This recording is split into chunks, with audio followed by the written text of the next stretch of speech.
things that you can find. So if for some reason you find him, you can just straight up fight him.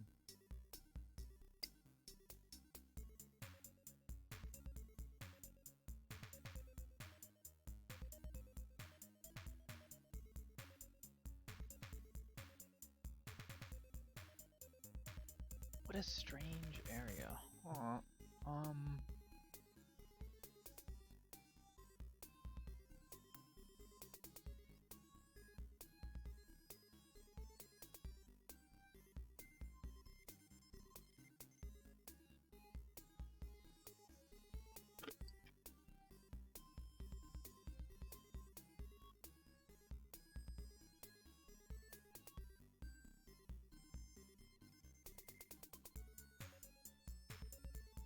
And that should be good, unless for some reason you find another monster that if you go to those areas, but for right now it shouldn't really matter.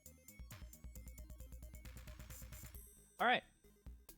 Meditator, you there, guys there? Yes.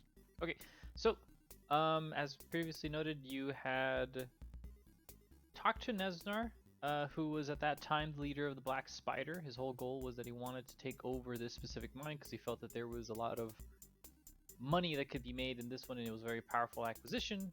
And you, I think it was Meth Man had decided to go through the doors alone to see if he could sneak in. He was discovered, and he had seen some use in Meth Man being a rogue, so he decided, hey, look, if you go through the dungeon, I'll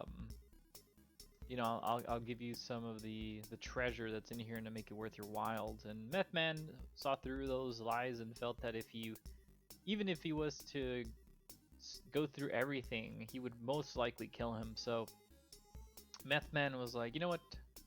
It's a bad deal overall, and he decided not to betray you two.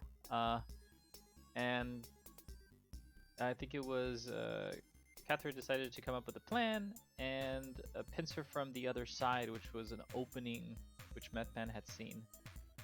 Meth Man had gone to their side, prepared, attacked, and then after the fight you had found Gundren's brother, which was...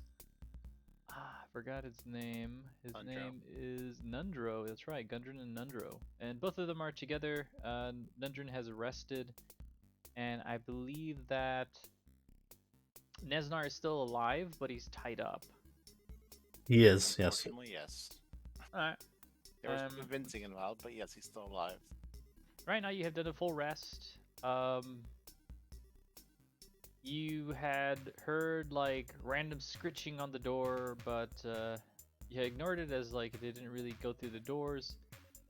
And everything so far has been quiet, but you guys have fully rested. Some scritches on the door.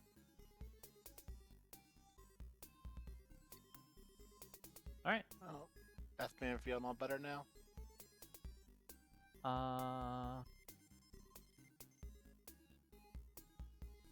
He was kind of almost dead last time. Meth Man is alive. He nods and he tells you that he feels perfectly good again. He says that he tried to go cold turkey and it didn't work, so he'll never do that again. Or that you agree to this plan while sober. That's interesting. Okay. Let's gather our things and head on deeper into the mines, I suppose. Should we keep the the capture here and lock the door so he can't get out?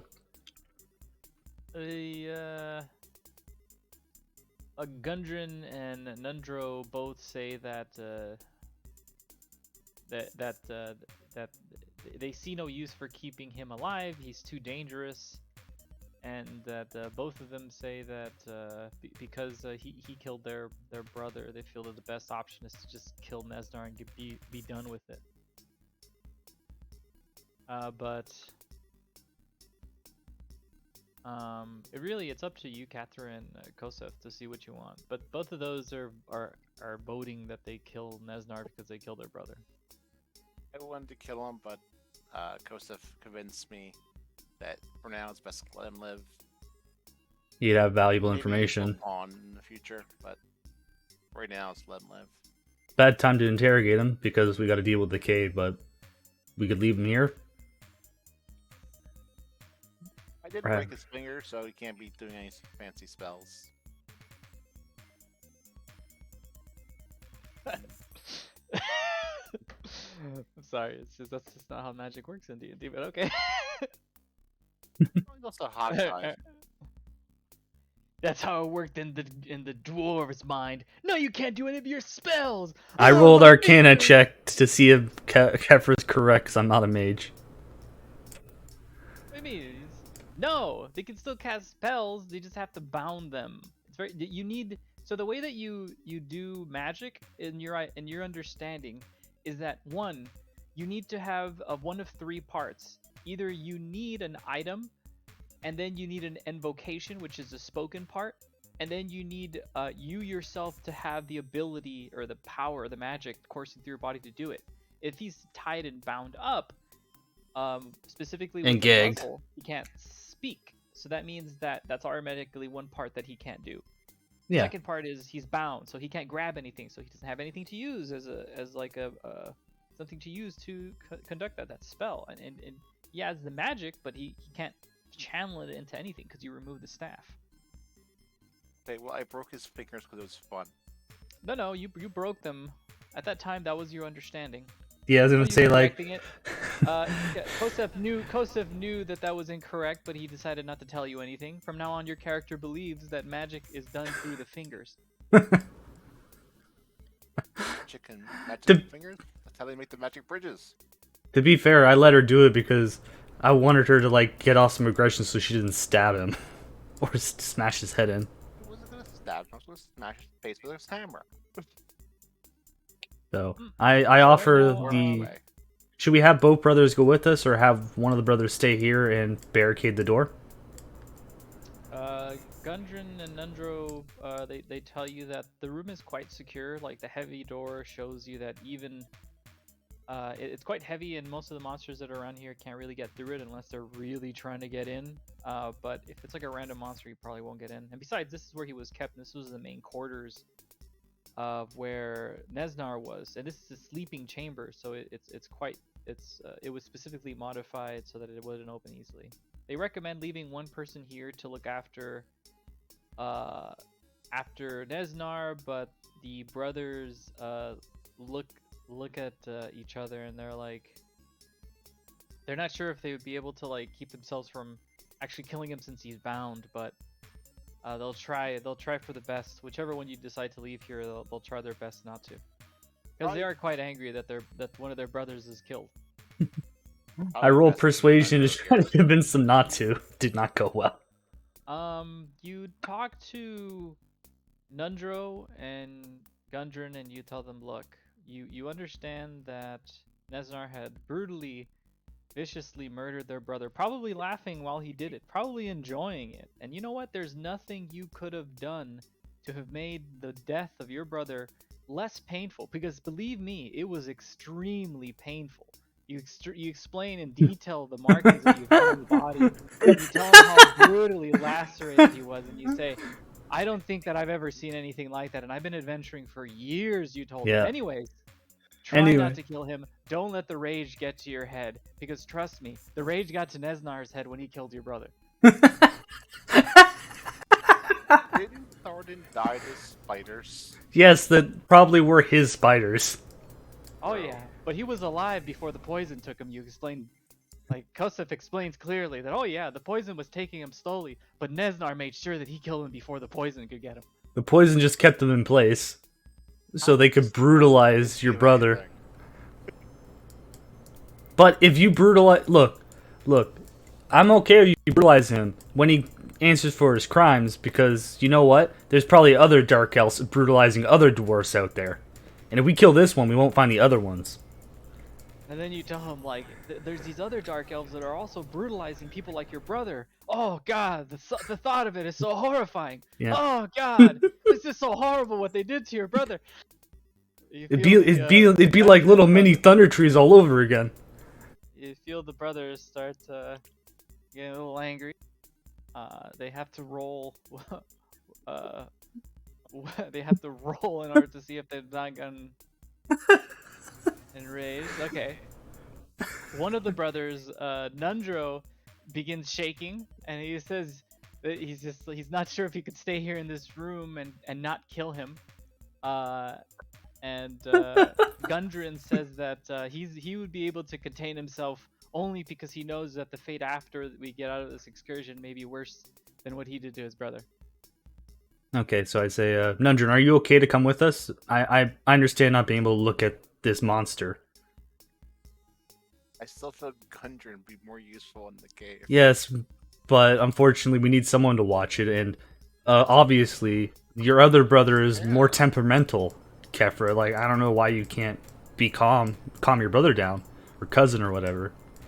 Why am I the one who has to calm him down? I'm not family here. You're not, but I don't care if he lives or dies, so you're the one who cares so much. Alright, well. Nundro says that in terms of like experience in the mine, he says that his brother Gundren is more experienced than him, but that he is also like an expert in traveling these mines. That they've traveled through about half of it, but the other half they haven't been through before they were attacked and separated. And they've only been able to discover a little bit because they came here, looked around a little bit, and then left. And then they were attacked when they were in the outskirts of Phandelver trying to get equipment. So he says that the majority of the things that he's seen here, you guys have probably already gone through. But he can guide you through it well enough, and he can also tell you a little bit about some of the treasures that Gundren might not know. No, Gundren and him know about the same information about the map. They said they've both been they wanted to look through this mine just because there were so many items that were extremely valuable. I roll perception to see if he's being truthful about his experience versus his brother. Yeah, they're both minors. Well, no, like he's saying like, oh, I like know the same as my brother. Because if so, then I just want to make sure he's telling the truth. Because he's already upset. Why would my cousin lie to us? Because maybe he wants Gundren to kill the Dark Elf. I don't know.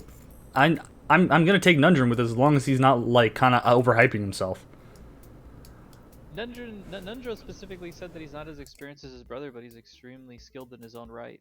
Yeah, so I tell him, turn to Kefra and says, Nundren seems like he'd be a fine choice, and I'm sure Nundren would like to get out of the area he was tortured in, compared to Gundren. Yeah, I agree with that.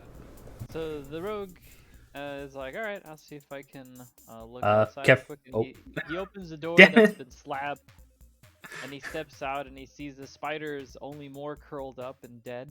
He doesn't spot any enemies out. And he looks around and he tells you that this area is lit up, but going deeper into the cave, it's going to be quite dark. Okay, I roll perception outside, see if I missed anything. See if you look around and it starts cutting off vision around this area just because it's quite dark, and the only light source is nothing because none of you guys have turned anything on. Are you turning anything on? I believe I turned on a torch now. I'll roll too because I have dark vision. So you have dark vision, so you're able to see. And you lit up a torch. You don't have. I mean, you have dark vision. You can just see that. You don't have to roll perception. I don't know. Well, yeah. I motion a Nundren to take the torch and just kind of stick near me. Okay, so Nundren, he talks to his brother, and they kind of like talk to each other of what items they have, and Nundren says it's fine. He's already had a day's rest, so he takes the pack that Gundren had, while Gundren kind of sits back and starts like just watching, making sure that Neznar, who's gagged and bound, isn't doing anything. Gundren, like, retightens the ropes, makes it a little more uncomfortable, and Nundro walks with you guys with a torch specifically, so that he's also guiding your guys' path. I help barricade the door with Gundren just to make sure the door is secure. Do I need to roll anything? No, because Gundren can just literally put the bar that's on the other side along the inside. Okay. And you hear a slab of meat sliding, a slab of metal slide, and he bars the door again. I didn't know if he wanted me to put like a giant spider in the way. Nundro's kind of like walking behind the rogue. The rogue tells Nundro to like walk a little further back. He does. And as the rogue's outside, he looks around. Let me. I aim my crossbow across the ravine to see if something pops out. Where are you? Alright, I'm trying to get my. Kefra, maybe want to move forward a bit just because you have dark vision. Don't need to go as close to the rogue, but just so you can see. Oh yeah, I'm not gonna move while he's trying to figure something out already. Where Yeah. is- Oh wow. I'll say that Nundro is saying that I rolled so high, so close to it. The rogue looks around the room. He says that this is an interesting spot. He notices that there is an area that's kind of like caved in, but it doesn't look like a recent cave-in. It looks like a very old cave-in. He doesn't mention anything else about it, but he says that it's interesting because like it's just so oddly there. It's in this area. He walks forward more. We can't see your ping. Yeah, your ping's still not showing up. Let's see. What about now? Now we can. That was clear. Is that there's another area here that is sort of like caved in, but it's like a very old cave-in. It's not very recent. Nundro looks around as well. He doesn't spot much. Can you two also roll for perception? Oh, that's terrible rolls. Good.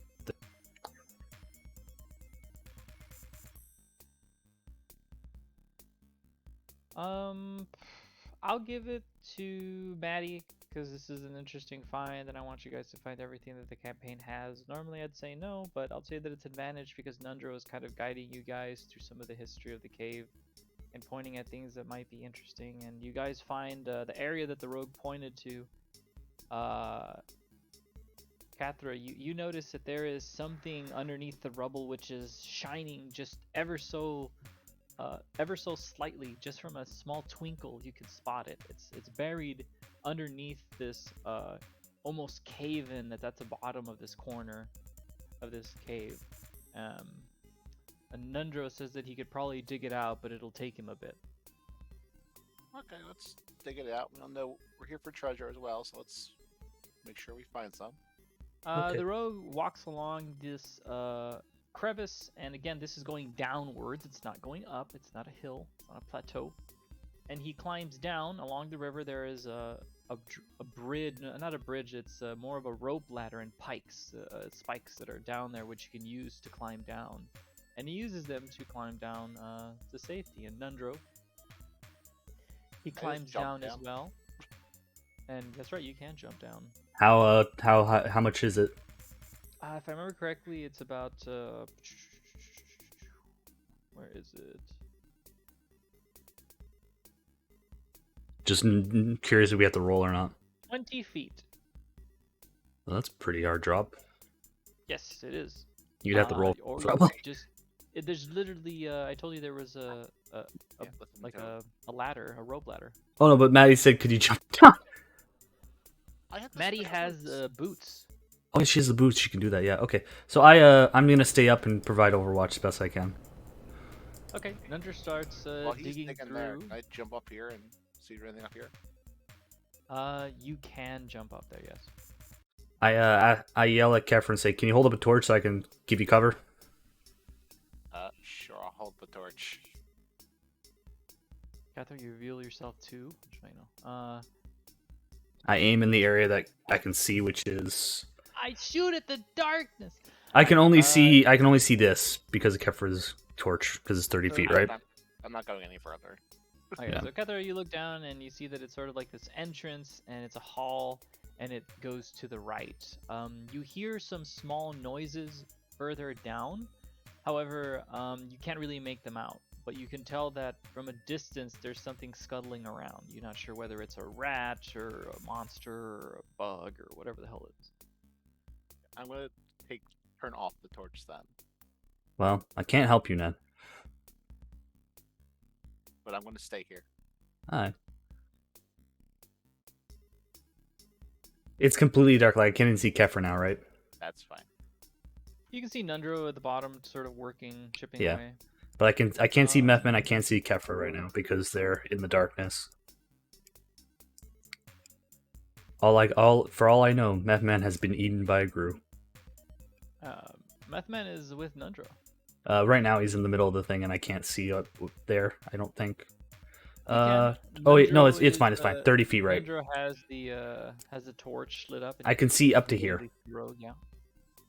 So as Methman is with Nundro, Nundro is working silently and he's chipping away. Oh, okay. Okay. Let's see. Where are you?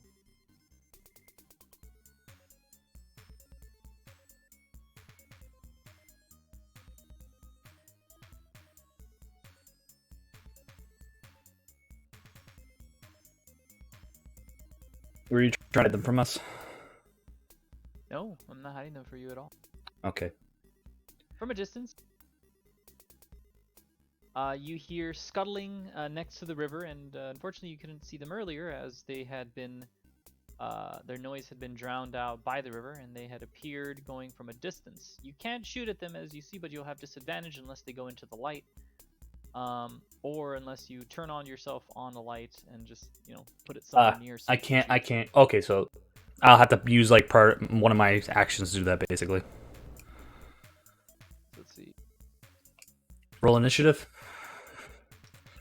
Let me set it up first. Yeah, of course. Monsters. So I have to roll for all these encounters that you guys face. Yeah, of course. Alright, please roll for initiative. These monsters have appeared, and currently, as you are right now, you're keeping watch in different areas. Oh, wait. Let me, I still got the giant spiders and the other people, I guess. Wow. Okay, now roll again. I was gonna say I'm gonna roll below a 16, but whatever. Okay, I'll take it. Fuck it. Now all of them are gonna roll 20s. I think that's my best initiative rolls the entire campaign. Can I make them out somewhat, or not at all? Like completely can't see them.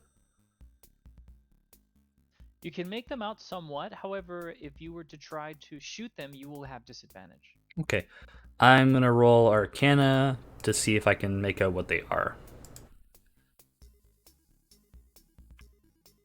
Because they're in the dark, so like I can hear noises, but I can't really see them that well.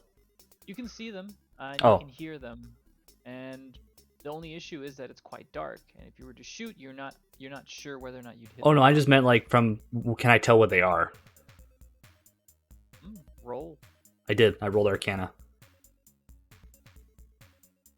It wasn't very good. You look at them and you go, ugh, they're ugly. That's all I Okay. need to know. Okay. I think I'm ahead of Kefra. It looks like Kefra's ahead of me for some reason based on the turn order.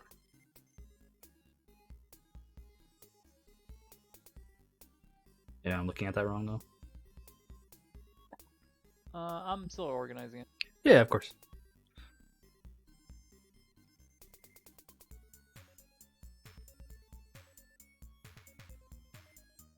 Alright, so Okay. it is right now the rogue was looking at Nundro and Nundro was working along. Finally, as he's making some progress, he says, "Oh, I almost have it."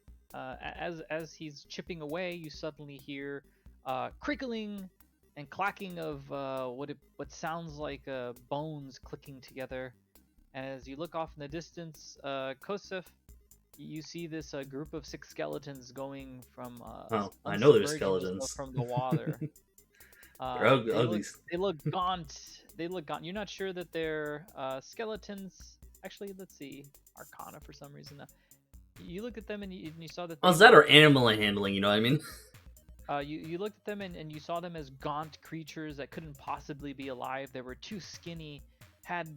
Looked like their limbs. They had no muscles on them. They looked gaunt and ugly. You weren't sure what they were. However, they looked as if they were composed of just the skeleton of whatever being that was previously there. It's composed of both human and dwarf and short, stubby bodies. And these skeletons are currently walking forward. As they're there, both groups see each other. However, Kosta, since you have the height advantage, we're able to see them first. Currently, however, they are too far away for you to see properly. As such, you will take disadvantage unless they are within the light. Okay, so I don't have there's no way for me to do a torch, basically, because it's, well, so I'll just on fire. Okay. I yelled at Kefra because she might not see them, and everyone. It's like, we got some skeletons down the river. And I take aim and fire my crossbow at this gentleman right here, or I shoot at his general direction and try and hit him. Okay, shoot, disadvantage. Oh, goddammit. Miss. Okay, I use my ability to fire twice, slot, and fire again. Slot and fire. Oh, wow. Hit. That was a crit if I had advantage. Okay, 1d. So was a hit 1d10 plus 4. So 7. Which one did you hit? This gentleman. What was the total damage? 7. Well, one quick thing.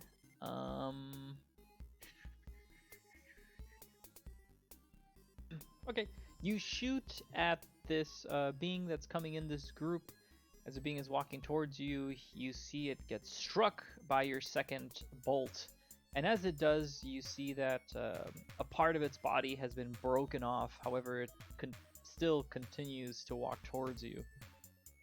Start having a foreboding feeling of what you are fighting. Perhaps it may not be alive. Is that it? I look at it and kind of curse at it and end my turn. Next is the skeleton. The skeleton looks at his buddy and he's all like, click, click, click, click, click, clack, clack, clack, clack. He starts walking forward. As he does, he just starts going here.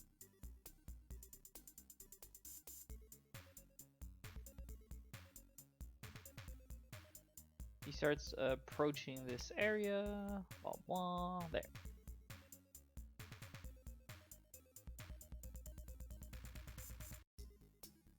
Okay. And then the next skeleton, he starts walking forward as well. Hear a horrible clickety-clack of its bones. Starts walking forward. Was the ladder here? Yes, the ladder was on the right side, or the bottom side of the... Is Nundrin on the turn order? Will he do anything, or is he just kind of there? Nundro is so focused on of excavating. He's like, I'm so close. Just give me a few more. There's like a few more minutes. Just ever so slightly. He just needs a little bit more time, and he'll have it unearthed. He's like so focused. He's not paying attention to anything other than digging. Mm-hmm.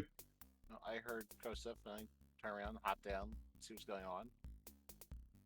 You glide down using the magical powers of your boots. God, you feel light. Oh no, I'm dead.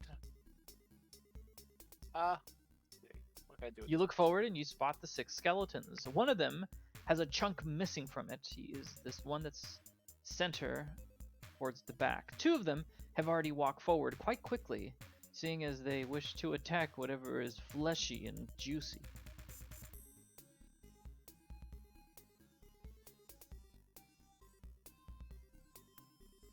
What will you do, Katra? I'll just cast Sacred Flame into one directly in front of me. I can't quite reach it yet. It has to make a Dex save of 15. Which one? This one? Yes. This rogue looks at you. He's like, pshaw, I can do anything. Because he fails his dex save.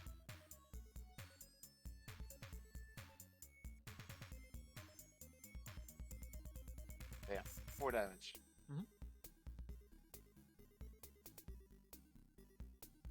The skeleton receives this flaming touch as he goes, "Ah, I'm on fire! Ah, the burn! My flesh! Ah, look what you've done to me! Ah!" He's a skeleton. He's not gonna say anything. He's just clickety clacks. What's visibility for Sacred Flame on a skeleton? It's literally just a fire that's more magical. It doesn't really produce a tremendous amount of light and doesn't illuminate the area around it. However, you can see the skeleton lit on fire a little bit. So Okay, if so you I have wanted, advantage on. I have a advantage or not advantage on that one at least. Instead of You'll have disadvantage. no advantage. You'll Flame just like see him. radiance. Well, That's all. I'm done. does it know I'm there? The skeleton? Yes. Okay, I They didn't all know have if it's. dark vision quite Okay. from far away. Fair enough. I'm done. You missed it. You're done? Okay. Next is going to be the rogue, and the rogue decides that he's going to try to slash one of these skeletons, so he walks behind Kathra to try to lose the vision of the skeleton. And he does. Actually, hold on.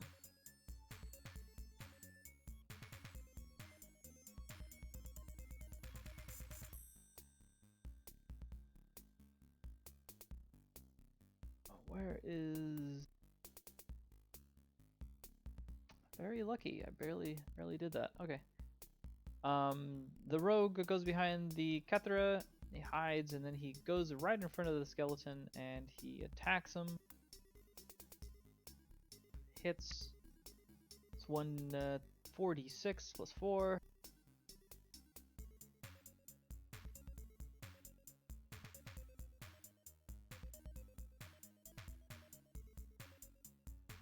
Ooh. And as he goes up to the skeleton, he slashes quite hard, and he's able to remove the head and the arms, and then cut his spine as the skeleton falls down into the ground. It's a pile of bones. He looks more dead than he was previously. Ho ho ho. As a rogue, then he moves back behind his block of metal. Next is the skeleton from behind. He walks forward.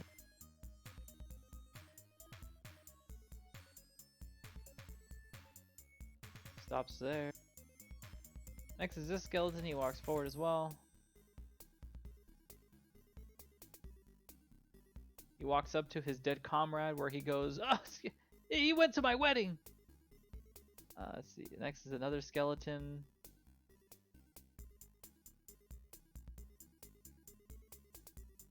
Stops there.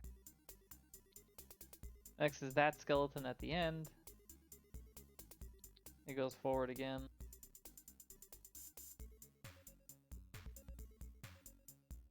He's in the river. Kosef. Okay.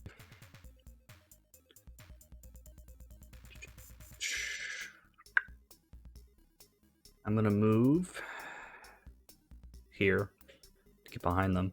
I shoot from above.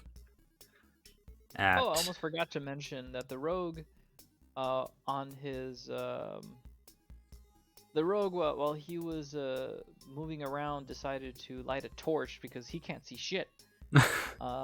So he picked up a torch, and on his free hand, which he normally doesn't use, he lights it up, meaning he lights up around 30 feet. So you should be able to see all the skeletons and have no disadvantage. So I see all of them. They all see you. Yep. So I fire my crossbow at the gentleman in the middle. And because... Oh, wow. Hit. Okay, 1d10. That is 9.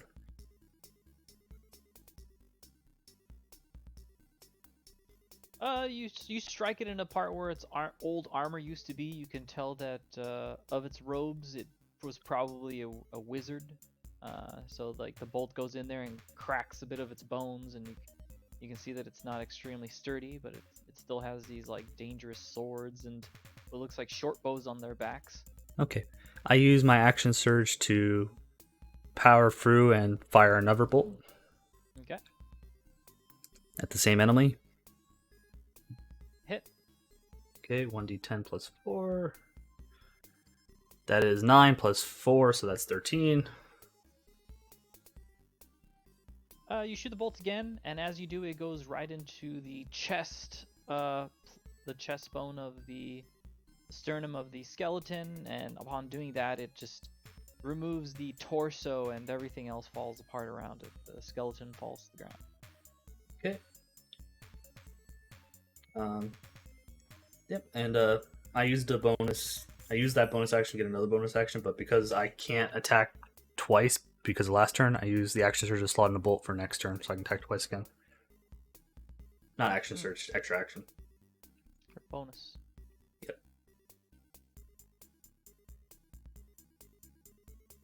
And I end my turn with a crossbow, a bolt in the crossbow. Okay. You done? Yep. The skeletons who are there see their comrades fall and go, "Oh, that guy went to my bar mitzvah. Enough is enough." They take out this skeleton right here. Takes out his short bow and he aims at the being who has just killed one of his comrades. He aims up. Do I get and he any shoots. advantage because he has to shoot 20 feet up? I'll say that you'll have a bonus AC of 2. Okay, so 19. He shoots a 19. He lifts up his bow and he goes, "For my brothers!" And he shoots and he hits you. And he hits you for 3 damage. He shoots the bolt. It's quite old, however, it does catch you a bit in your armor. You feel that it hits you quite hard in the shoulder. Grunt, and I gotta adjust my crossbow so I don't drop it because it stung a bit. Next is Kathra. I'm gonna call out to my god for aid and channel divinity to use turn on dead on all of them. What is the area for that? 30. 30 feet? Yeah, they're covered. And if they are CR 1/2 or lower, they all instantly die. Okay. If I remember correctly, that's around you though, right? Yes. Okay. It's a CR of 15. Should hit everyone? Looks like the farthest 125. Oh, it was everybody. I was checking I that. think it hits everyone, yeah. Okay. Yeah. So you channel divinity, and I believe that's once a day. Yes. So you channel divinity, and as you do, the entire area lights up as you are praying to your god. Do you have any words of your religious affections you would like to pass on to them before they pass on?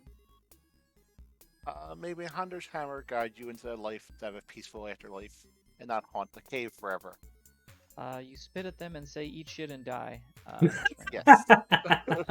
In priest. They all like as you're chanting your prayer and you're talking to your religious deity. All the skeletons stop in their movements and begin to fade. Not only falling apart into the piles of bones, but fading into dust. All of them disappear. I'm gonna ask my turn if they're all dancing. They'll dead as shit. Let's go. Wasted my action surge if you were just gonna do that to start with. Well, that's what happens when you don't know what your partner's abilities are. You just ignored her. No, I know that she has stuff for undead. I just didn't think it would one-shot everything. It's only during certain for certain things, and she happens to have the effect. It will affect them all because they're a 4th challenge rating. Yeah. And I think half is the. No, makes sense. And to be fair, like as a character, unless she told me, I wouldn't know. I'm not knowledgeable about clerics really, as my story, so I wouldn't know the shit. I could have told you I was going to do it, but that would just ruin everything. And then the skeletons would know, and they'd be like, click, click, clack, clack. And they'd be more, and they'd pray to their gods and wouldn't die because their god would protect them, obviously. Let's see, and Nundro, just as Kathra had like finished her prayer and all the skeletons had disappeared, Kosef It's like, why didn't you just tell me you could do that? I go down the ladder. The rogue looks around and goes, "Oh, nice." And he Eh. goes back to Nundro and asks him what he's found. And Nundro pulls out what he believes is a treasure. He turns back to the rogue, just so joyous as he doesn't realize that it's the rogue, and he goes, "Look what I found! Look what I found!" And he finds these gauntlets that were worn by a warrior dwarven. He's not sure what they are, but he first has to identify them. As Nundro is looking at them, he looks at them. He's like, he's not sure. They have a magical power to them, but he's not sure if he could if he understands what they are. He asks for help from the group. The rogue looks at them as well. History or Arcana? Arcana. He looks at them and he also sees that they are magical in nature, but he's not sure what they are. Tater, you look at them and you go, well, they're greaves. They're obviously imbued with some kind of augmentation. You're not quite sure, but you feel that there's a powerful magic coming from them. However, Cathra, you look at the greaves and you know immediately what they are because you have the book. The book, which is in Dwarven, and one of the things that Gundren was talking to you about during his long-winded explanations of the treasures in the cave were the gauntlets of ogre power. And these gauntlets were quite powerful. What they allowed you to do was they allowed you to surpass your own strength and to exhibit strength that just normally you wouldn't be able to do. They made the wearer powerful. Is that it? It's just that book. It's just powerful. Like, what does it mean by powerful, In terms Kefra? by powerful, as in strength-wise. Yeah, I assume it's like +2 strength. Actually, it's a little different than that. I'll look it up the specifics. While you're doing that, I'll turn to Kefra and say, I appreciate you taking care of all those undead, but I would have preferred you told me that, because I put myself a little bit of risk there for some wounds, and I pull out the bolt in my shoulder and start wrapping it up. I mean, it was kind of a spur of the moment. I didn't have time to discuss strategy with you from across a chasm. Like, I know you're a cleric, but like, maybe you could just tell me more about cleric stuff, so I know that. I can't do that again. Alright, so you can't. Your god is stingy and doesn't like you doing things except one time a day. I see how it is. Yeah, he's kind of a jerk like that. Is there anything else you have that would be effective against undead or other creatures in the cave? Since we're here, I tap my hammer against my palm. Something. It's worked well so far. So these gauntlets are for strength. Probably better for you. Heather, as you look at the gauntlets, you remember some of the description that your cousin had talked to you about. But from what you understand, the wearer, upon wearing these, gains an immense amount of strength. What that translates to your character is your character strength becomes 19. Oh, wow. Yeah, I think best I take care of that. So you're going to be wearing them? You're going to become the Iron Man of the group? Yes. So Magical Iron Dwarf. So what was the number again? I didn't hear the number. You get 19 in strength. The wearer gains 19 in strength while wearing the gauntlets. Wow. So whatever strength stats you get, yeah, it'll just be increased. What I recommend is that if, Kethra, you decide to wear them, make sure that your character sheet, that you remember what your original strength was, but that you put 19 in your strength slot. And you just remember what your original strength was. What was the original strength? 14. So if you'd want, you can make it so that it is strength, and that would increase your damage in your hammer. That would increase what you can do in terms of breaking things down, things like that. I assume these gloves were for the fighter noble.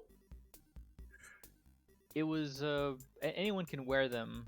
It was found on a dwarf carcass or a dwarf skeleton. Oh yeah, I'm just saying, like a halfling probably couldn't wear them because they'd be too big, right? A halfling. Let's see. The halfling wouldn't wear They it. can wear them. They can Okay, wear them. magic. The only time you'd have an issue is if the being is large, then it Okay. becomes an issue, or very Yeah. small. So I think Fighter Noble's strength, and I think Maddie's partially strength, so that's the two they can use them really well. Yeah, basically. I can use the greatsword with strength, but the crossbow's what I'm good with because I have the dex for it. So Cathra looks at the gloves and the boots, and she says, "It looks like there's several more treasure to find. I guess I'll have to do it myself." I just checked the skeletons. I want to see because you mentioned they were like an amalgamation of things. So I'm gonna roll Wanna start Arcana. snapping your fingers, Cathra, like seeing if the gauntlets of power works. Yes. So you have the gauntlets of ogre power, and you also have the With the striding. boots of striding, with the boots of striding and springing, which your speed becomes 30 unless your walking speed is higher, and your speed is now reduced if you're encumbered or wearing heavy armor. Additional, whenever you jump, you can jump 3 times the normal distance. Do you find anything over there in skeletons? Or is Uh, it dust? I'm just checking to see because see if there's anything weird about them. Alright, so you look through the skeletons and you look through them, but however, all you see is that they're worn out equipment. They're extremely old, barely holding together. You weren't even sure how they were able to use them in attacking you from a distance. You're surprised. And any more strength that these skeletons would have done, and the bows would have shattered. And you look at them, their clothes, everything that was previously there. The bones obviously aren't there as they had all disappeared and turned to dust. However, Yeah. you see that unfortunately you cannot find anything of value on them. Yeah. Okay.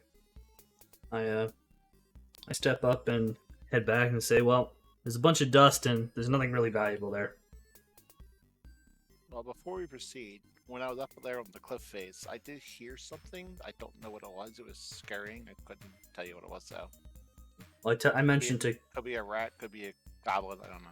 I mentioned that we could go that way. We could also go the other way up north that was farther downstream.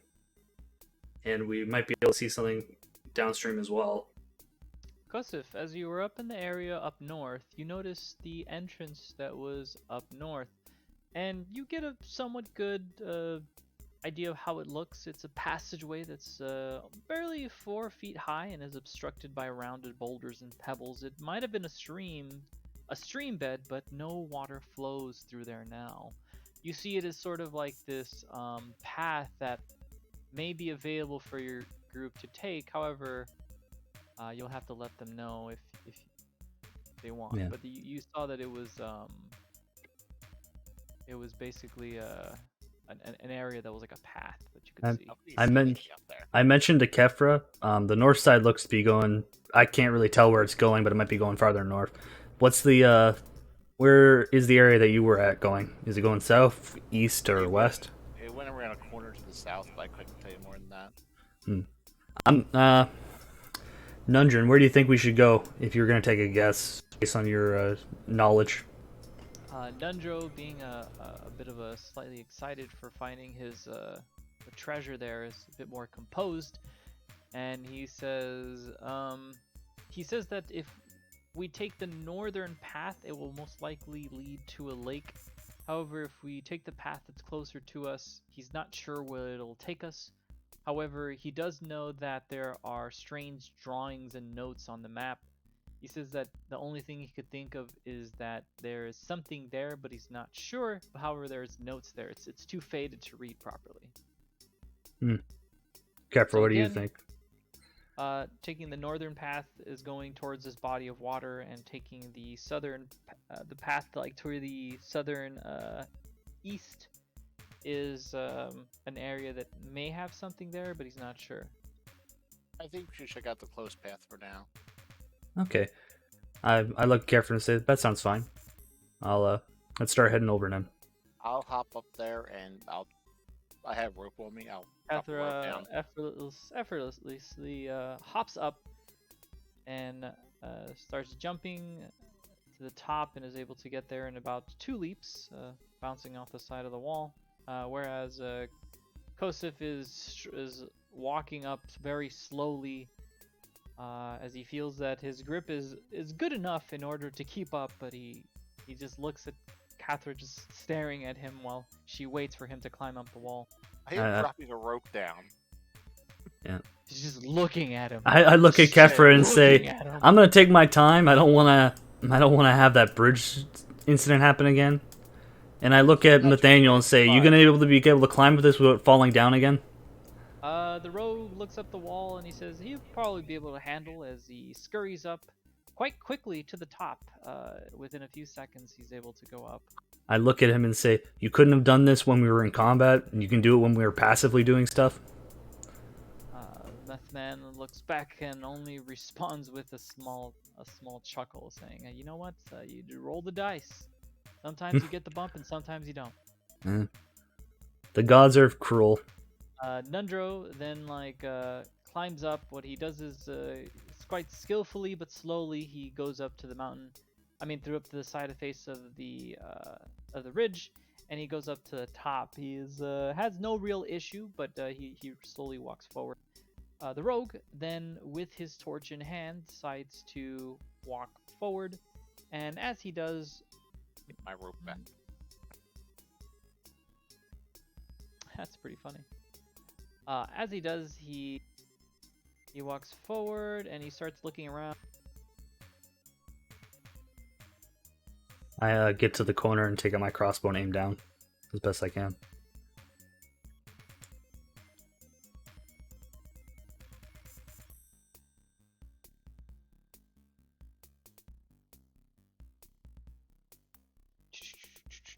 Let me look at the descriptor very quickly.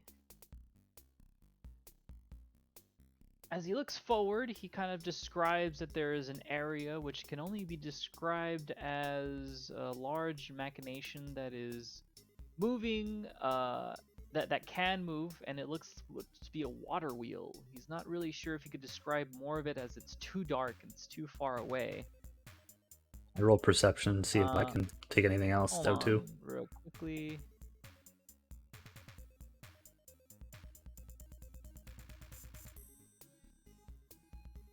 Oh, okay, never mind. I have to change the descriptor of it. Let's see.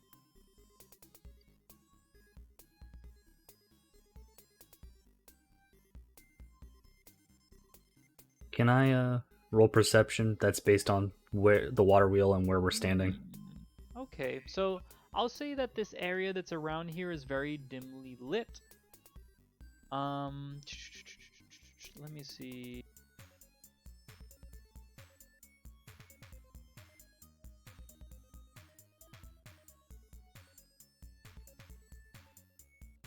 Oh, okay, hold on, let me read this.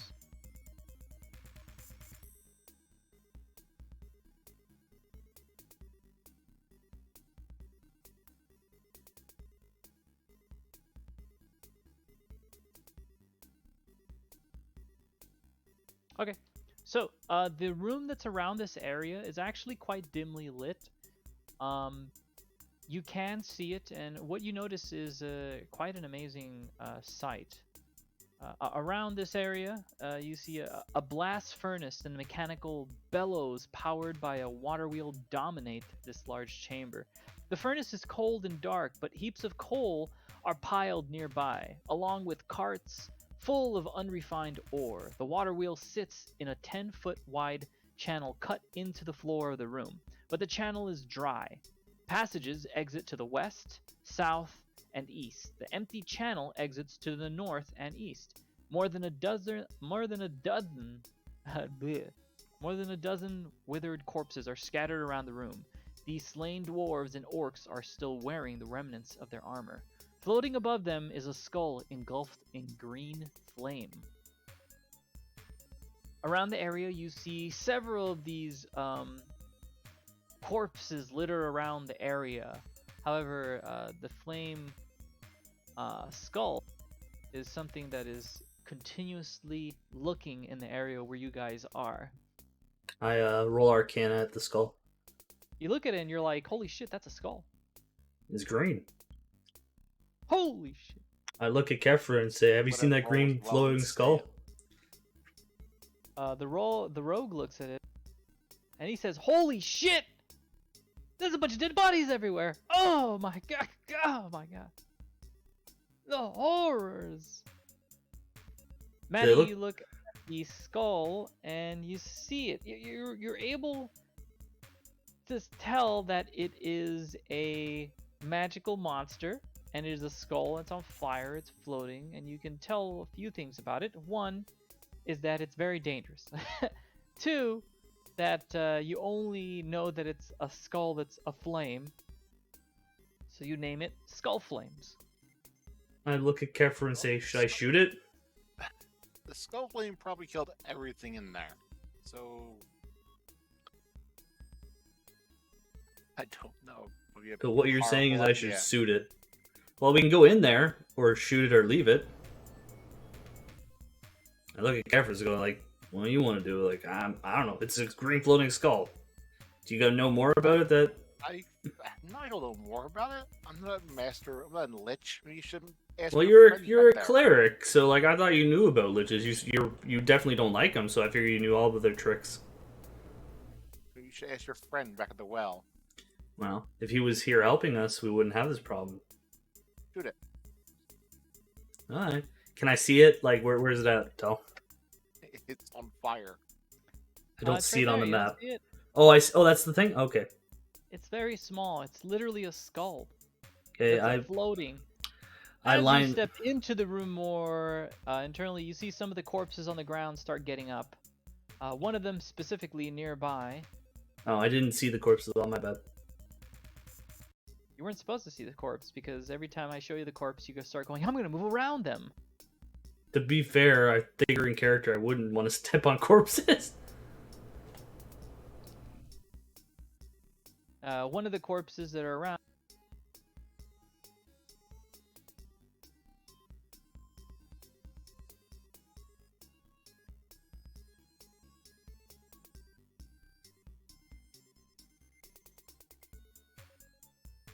Several of the corpses that are around the area start moving up and start as they start moving forward. Everyone roll initiative. But first, before that, yeah. hold on. Let me clear out the turn order sheet. All right, roll for initiative.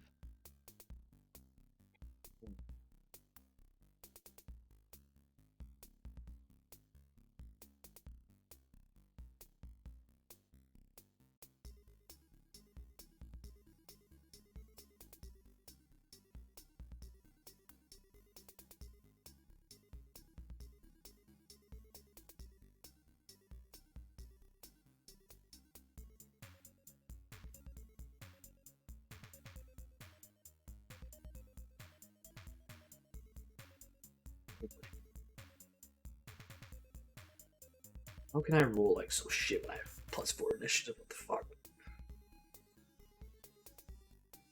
Oh, I don't. I don't have it. What the fuck?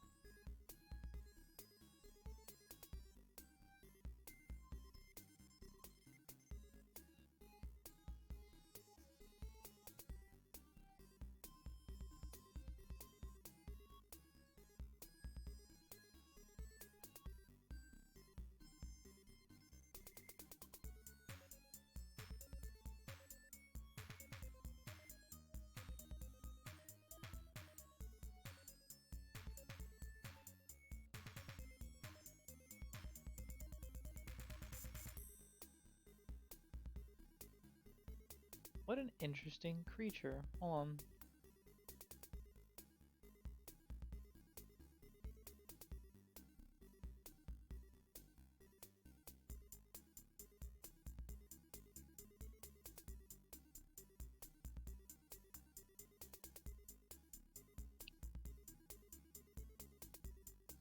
Holy shit. Wait, hold on. This is quite a bit.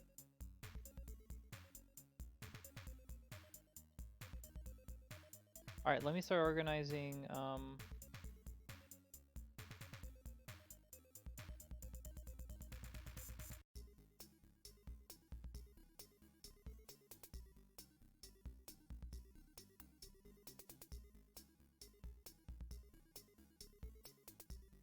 okay, that's quite a bit.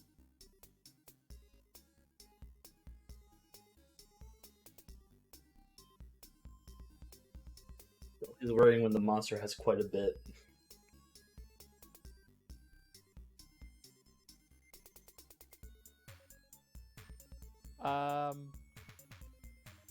Nundro sees, like, he peeks his head around the corner and he tells you that that flame skull is the reason why Nesnar could not continuously he could not continuously search through the cave. He says this is the monster that stopped him. I look at Nundra and say, "Okay, thanks for telling us that." Oh, he says he was bound. He couldn't really tell you where it was. He just knew that there was a flaming skull somewhere around. Yes. It's very hard to miss. Yeah. This was very helpful to tell us that it was a big deal. Hey, well, he did know it was here. Go light on him. Yes, thanks. I'm in a great position for this fight. He tells you, good luck, don't die. I don't know why the ranger went up first. Well, I was going to take a shot like you told me to. The flaming skull looks at you all. He...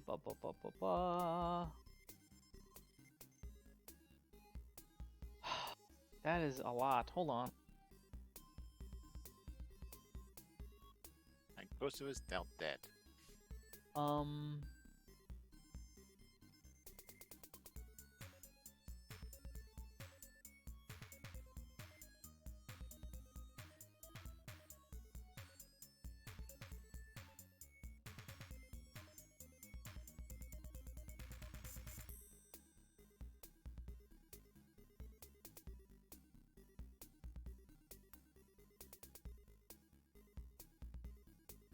Maybe I could read something on here to try to, like, figure out what the hell's going on. Can't it, like, fire just a ray or something? Or does it have more shit? From my limited understanding of skulls, usually. Or they spit fireballs.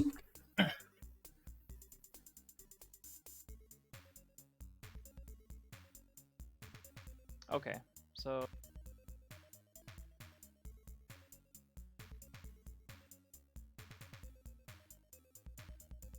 Okay, I think I can... Okay, so one of the things about this flaming skull is that he illuminates the area around him by a 15-foot radius, so you can see him from a distance.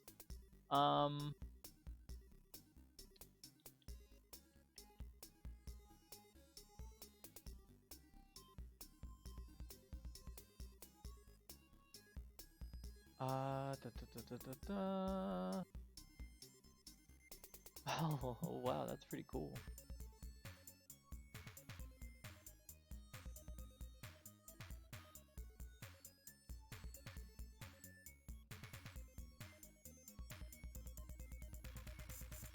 What? It has that? No way. Things I love to hear. Okay, so Yeah, as the skull is looking at all of you there, you know, existing, it sees you and it says a loud click, clickety clack, and he starts speaking in a tongue of Old Dwarvish. He says to remove any intruders as the ghouls stand up and they begin walking towards you. The flaming skull then moves to this area. Afterwards, one of the zombies starts walking towards the intruder that he sees, and he starts going and he just starts moving towards you, Kosev. Let's see what he does. That's not too fast. He goes pretty slow. I hope so, zombies. He goes up to you and he's like, "Rawr." And the other zombie that's here starts moving towards the door. Starts, and then another zombie sees you and he walks up to you, and he just I knew like it. he goes. I knew the one of them had to have it.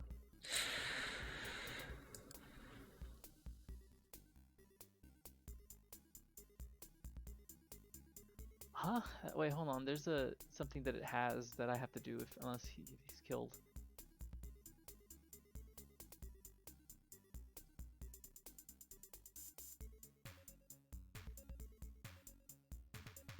Oh, that's such an interesting skill.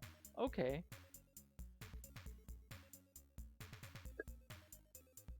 That is such an Okay, that is such an odd thing to have as a zombie.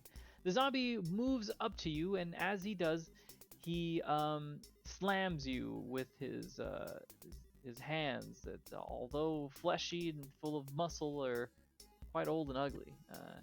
As he does, he attacks you. Kosef. AC 17. And he tries to slam against you. However, he's a bit groggy from the long nap, and he misses.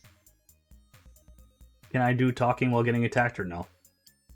You cannot unless it's your turn. Alright, fair enough. Kathra. Zombies are only focused on Kosef. I'm gonna move up anyway. Kosef to and the rogue. Here. Okay. Did he move past me? No. Probably. But I get attack of opportunity, unfortunately, too. Well, that's a question of Dell, really. Yeah. Oh, He what's moved up? past me. Can he move past me if he needs to? I mean, so can he move? Who can move past you? Can I move past Kefra? You can. Okay. I'm gonna stand here and I'm going to cast Spirit Guardians on myself. And basically anything that starts to turn or comes into a 15-foot radius of me has to make a save or take 3d8 damage. And Kosef, Methman, and Nundro are immune to it. So you're saying that what happens if they take away damage? What? If they start their turn within the 15-foot radius or they come into the radius once per turn, then they take 3d8 damage with a failed save or half that. Okay, and how long does that occur, and what does it affect? It's a concentration effect for up to 10 minutes Up to 10 minutes. Okay. in a 15-foot radius. I'll link it to you. Basically, a bunch of summon angels float around me in a 15-foot radius.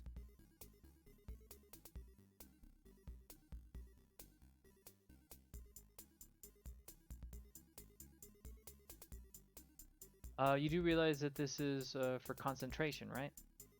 Yes, I do. Okay, you will have to do a. Let's see. think I What said it at do you need first. to do? Just think, if someone attacks you and you're still wanting to hold this concentration up, that's fine. But you'll have to do a DC. So let's see. I know.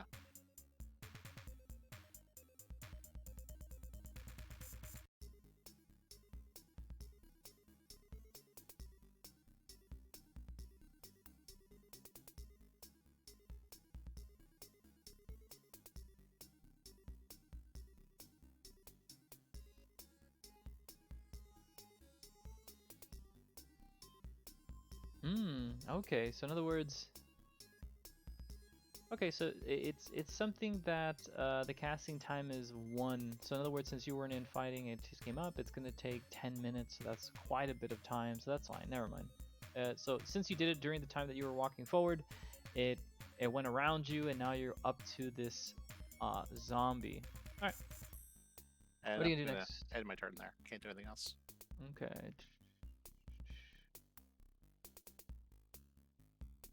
The rogue just looks around, and he decides to sneak by.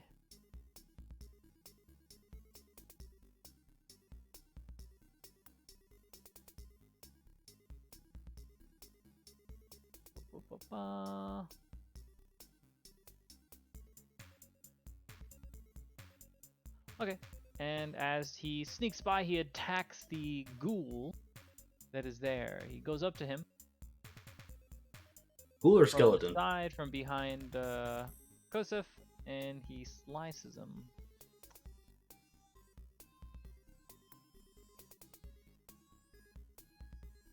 And that is a hit. It's going to be 4d6 plus 4.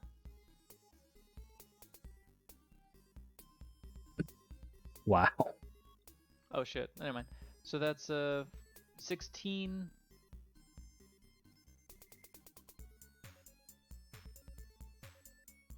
As he does that, he slashes the ghoul quite badly.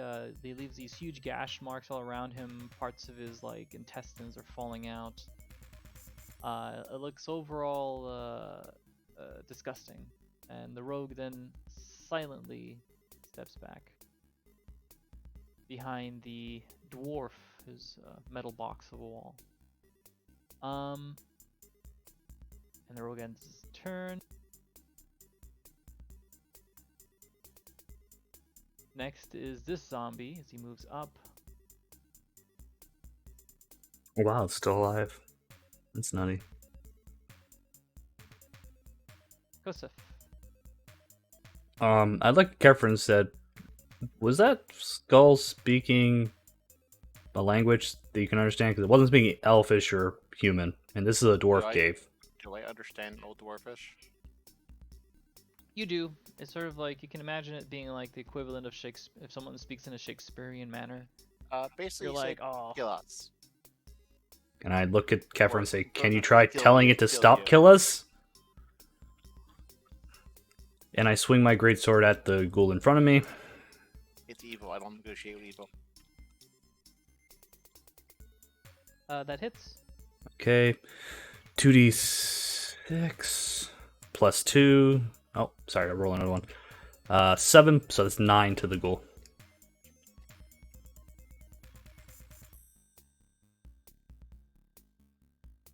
Okay, and now I have to do this DC. And you said how much damage? 3d8. No, how much damage did you do? It's not your Oh. turn yet, but it 9. it I is did 9 on- damage. 9 damage, 9, 14.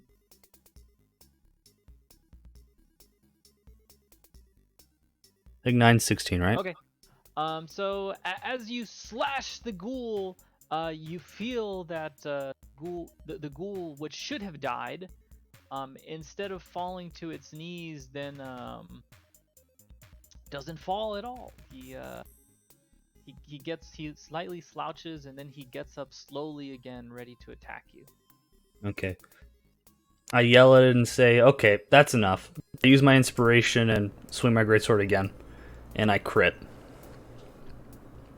Okay. So that's 3d6. It's 1 extra die, right? Yes, 1 extra die damage. Okay, so that's 13 plus 2, so that's 15 damage.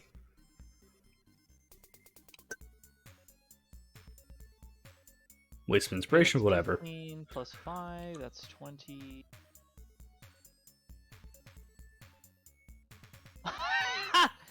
That's amazing! The zombie, as you slash across its body, the zombie then slouches to the ground, but slowly wiggling together. His being starts coming back together as he stands up You again kidding me? and starts growling at you. I look at it and say, okay, this is You cheating. hear a laugh from behind of the flame skull. I look at Kefren and say, okay, Be what brave. Cleric, what's this bullshit? I don't know what it's doing. You can do Arcana knowledge. My turn. I can't talk. Tater, you look at it and you say, "Oh my God!" It's it's probably I don't know. It's just fucking not dying. I slash. It doesn't die. This is what up? What up? This is some bullshit. As you then decide, maybe it's just all a figment of your imagination. For a moment, you consider perhaps to throw down your weapons and just walk away. Do I need to roll something to not do that? No, you're fine. For a moment, only for a fleeting moment. You felt the blade slash through the ghoul, almost completely through its body. Huge pieces of chunks of skin are flapping off. I'll tell you afterwards what I'm doing. I can take a guess. I'm just not doing it like I assume the rule on this, but in character I don't know the rule on this. I don't, so I want to hear it later. Yeah, no, like I'm guessing. It'd be what I'd guess if out of character. Okay, I imagine. Really shaken.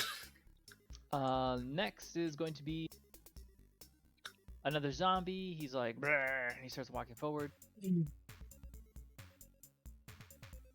He walks there. Next is the Flame Skull. He lets out a yell commanding, calling his.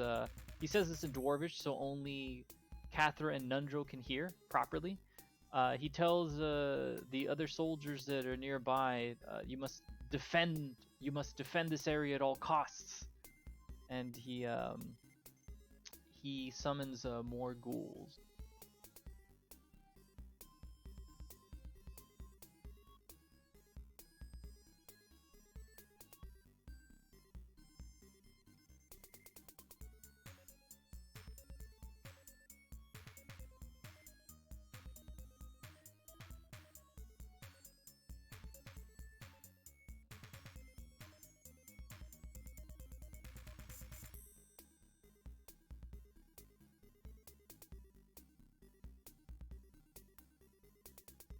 Really? You rolled a 0. That's pretty funny.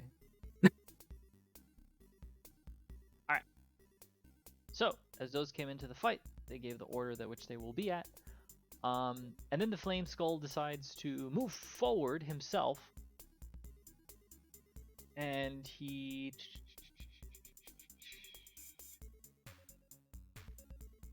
What?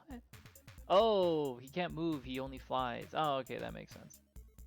The skull then flies around.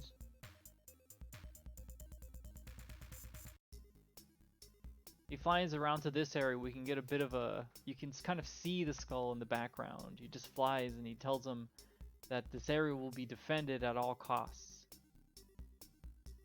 Next is another zombie as he moves up. And he moves up and he attacks. Dude, when do they take concentration damage, out of curiosity? On Maddie's turn? Oh.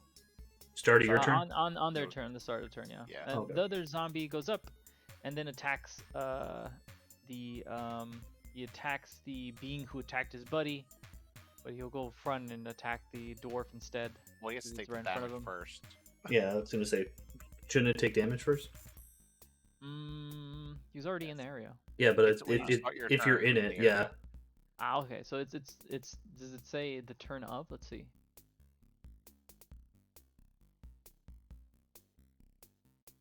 It's concentration, right? Enters the area for the first time on a turn or starts it in there.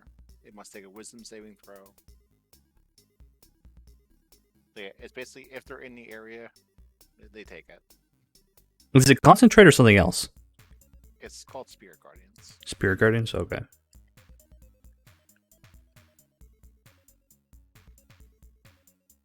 Yeah, if they enter the area or start their turn in the area, they take Uh, damage. Oh, okay. So, that being is nearby, is within 15 feet of you, and does take damage. He takes this damage, which is a holy divinity, actually, but he first needs a concentration check, and it's wisdom. Is Nathaniel neutral or is he evil?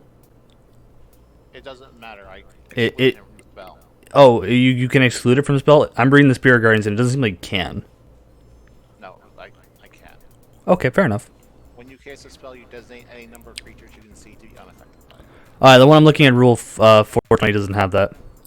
Oh, I see it. You're right. Never mind. It's a spell save of 15. Oh, I used to sell that. Spell save is 15. For wisdom saving throw? I don't know. Yes. Yeah.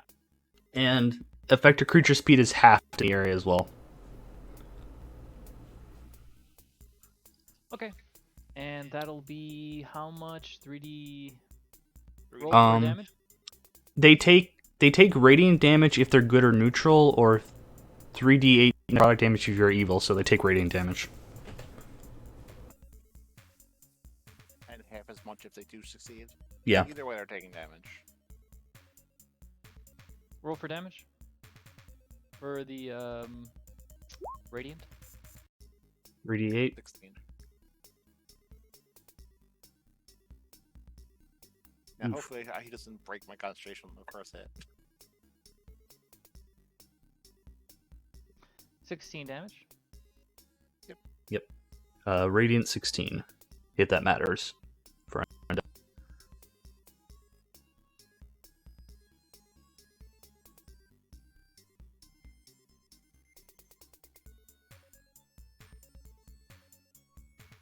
as the ghoul starts approaching you, he takes a fine amount of radiant damage as the light around you is of holy nature, not evil.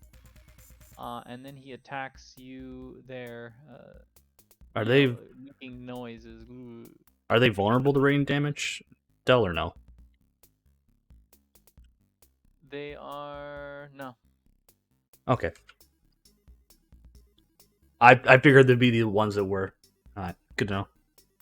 They're only weak to crushing damage. Well, they're undead. Like, I figured they would be the ones weak to radiant damage. Be fair. I don't know. I was gonna say, I think they're ghouls, so I don't even think they're weak to crushing damage. They do a slam. And it hits. Nat 20. Not only does it do 1d6, but it does 2d6 plus 1. 9 damage. He goes up to you, Kathra, and he slams himself against you extremely hard, much harder than you thought possible for a being that has already been dead for hundreds of years. You feel that you're slightly winded as the hit hits you. Why are you rolling Constitution? Because she's in concentration. I'm seeing if he broke it or not. No. Concentration's a Constitution save, so You're good. so 8 damage.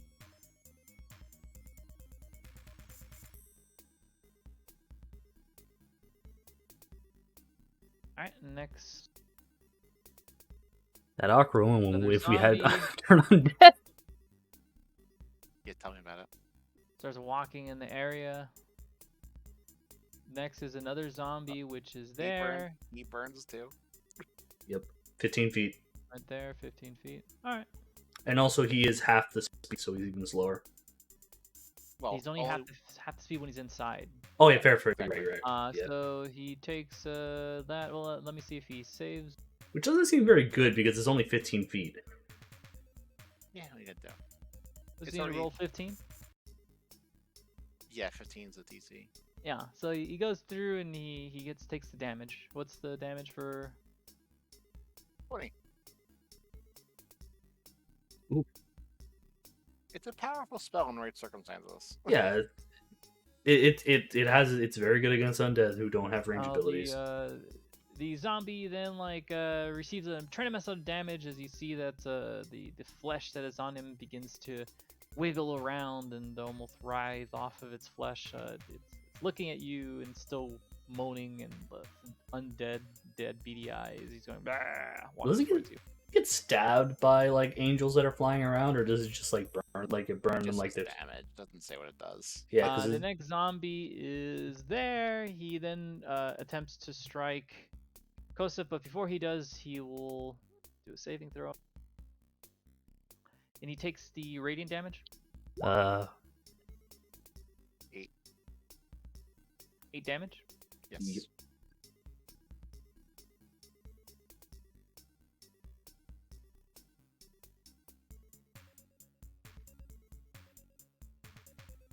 Eight, so that's no, he failed it. Okay, as finally as the monster takes this damage, he looks up and he does a gasping yell and he falls to the ground and the zombie is finally dead.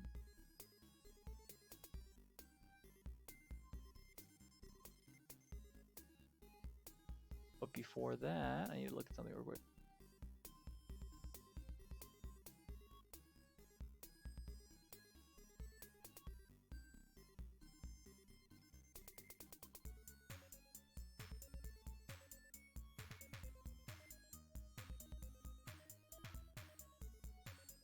That's interesting. It's radiant. It absolutely is radiant. Okay.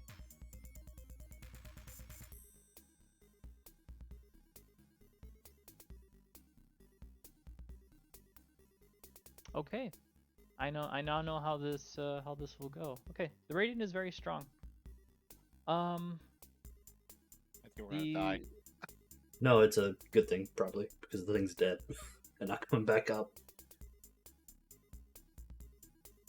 Kathra. Well, it's yelling about summoning more guards, and it really wants to defend this area. So whatever's here must be important. I'm going to attack. We should try to focus the skull if possible. I think it would keep summoning more of these guys. But for now, I'm going to just attack the zombie in front of me. Just know that as you're saying this, everyone can hear. Yeah, but I can't whisper in the middle of combat, so Okay. I'm going to attack So you the do zombie next? in front of me. Okay. Natural crit. Nat 20. So it's 2d8 now, right? Yep, Yes. 2d8. Extra dice, basically. Is the hammer based on strength? Because I think you need to increase the damage. if Yeah, you It did did 'cause- already. automatically for me. It's Okay. 11 damage. Nice.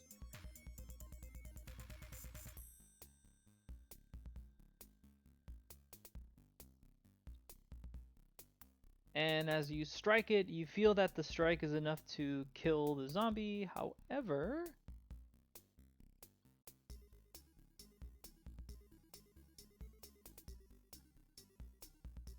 oh, as you do, you see it start to get up again from the slam that you did with the hammer. However, instead it just slumps to the ground and stops moving entirely.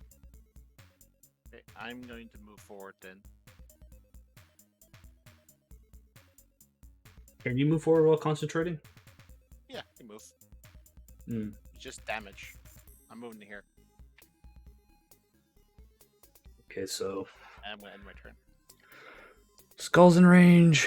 That's in range. That's in range. That's it. I very specifically moved here for that reason. Yeah. So 4 things in range. Ah.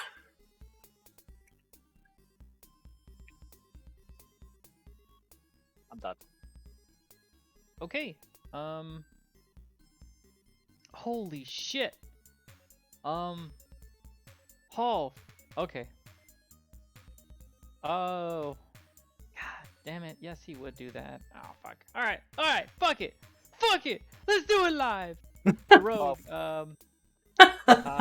He looks at you and he's all like, he says, I'll go for the next zombie. It looks pretty weak. As he goes up to it and he approaches it, he attacks. I'm just telling you this right now that you may not live past this turn. I'm just letting you know. There's no hard feelings. Yeah. Um, That so, was. the rogue. This turn. I didn't say this moment. This turn. The rogue decides to cut him up and he like slashes at him.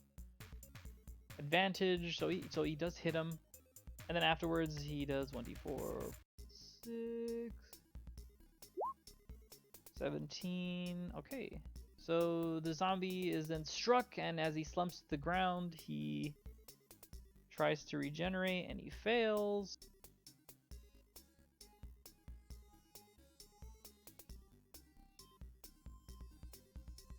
Wow, 21 damage. That's fucking crazy.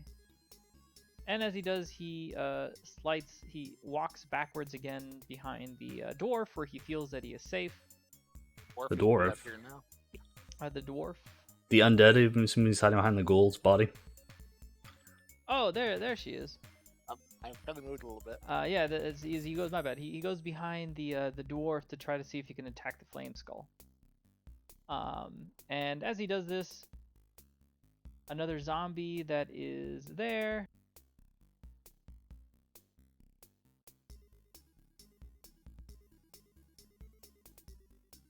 The zombie starts walking forward you guys. He goes, he walks here and he tries to attack. Should be taking concentration damage to start with. Yeah, that's right. He got in. So let's And see. he Roll was in for the range. range, so he only gets half distance too. Well, no, that one was. It was 2. 25 No, he away. wouldn't. I thought he was. My mistake. I thought he was. It's only 15 range. Roll Oh, okay. for damage. 11. 11. How do you do half if it's an odd number? You go to the one Dealer's it choice. depends what it is. Yeah, it just depends what it is. What I would do is I would go up if it's HP, and if it's damage, you would go down. Yeah. depends on the GM. You could also make an argument based on the damage too, based on what you're hitting with. Sorry. Fuck.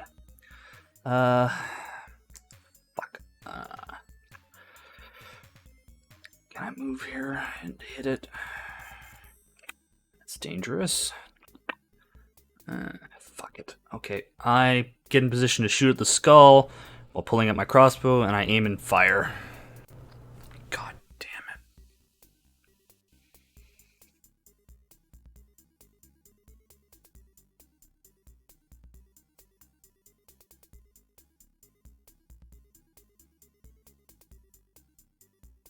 Oh, tell?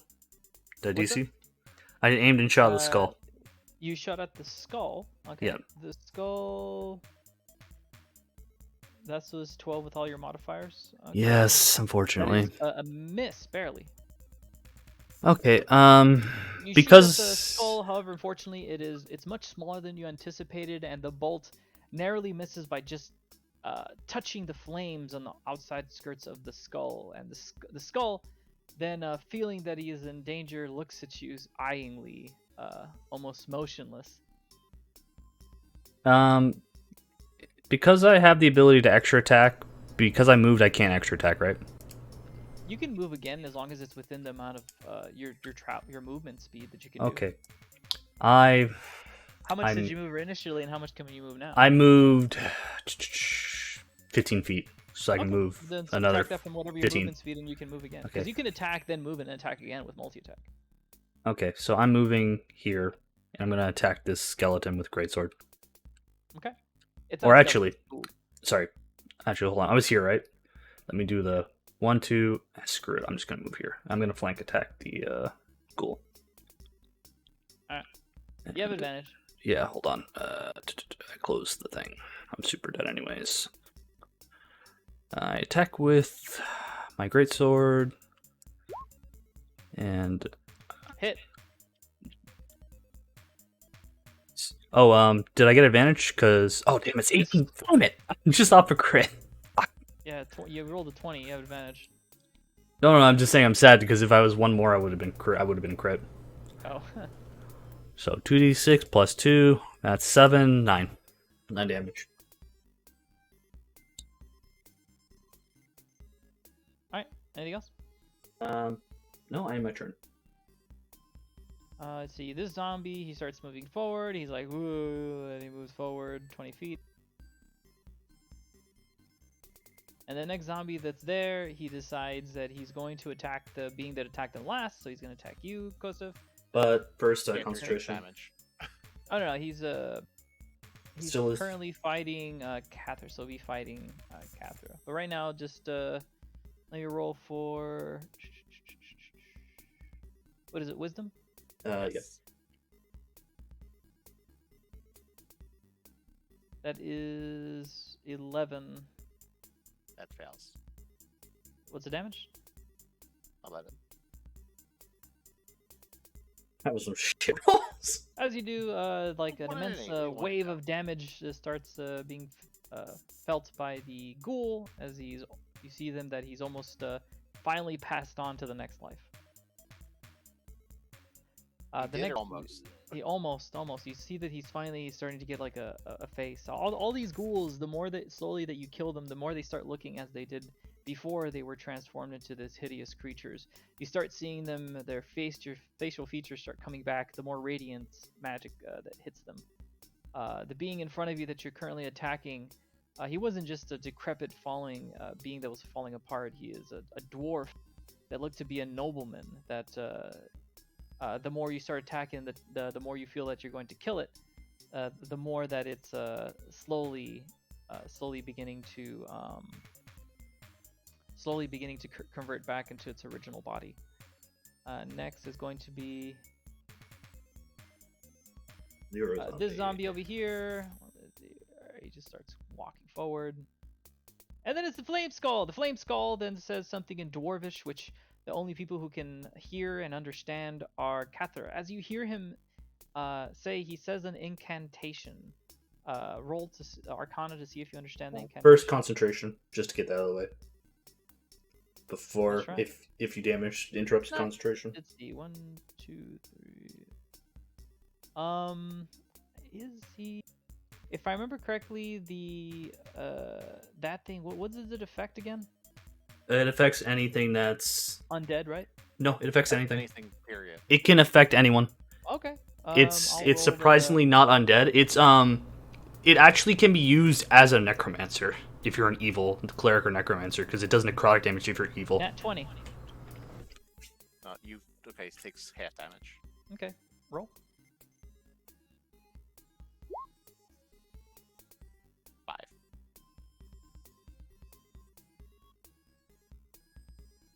5. The flame skull feels a small tinge of damage. And I rolled a 19 for Arcana. What you hear is the incantation for a spell that is quite powerful.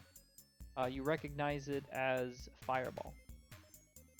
As it does, it shoots it, and you will have to have a dexterity throw.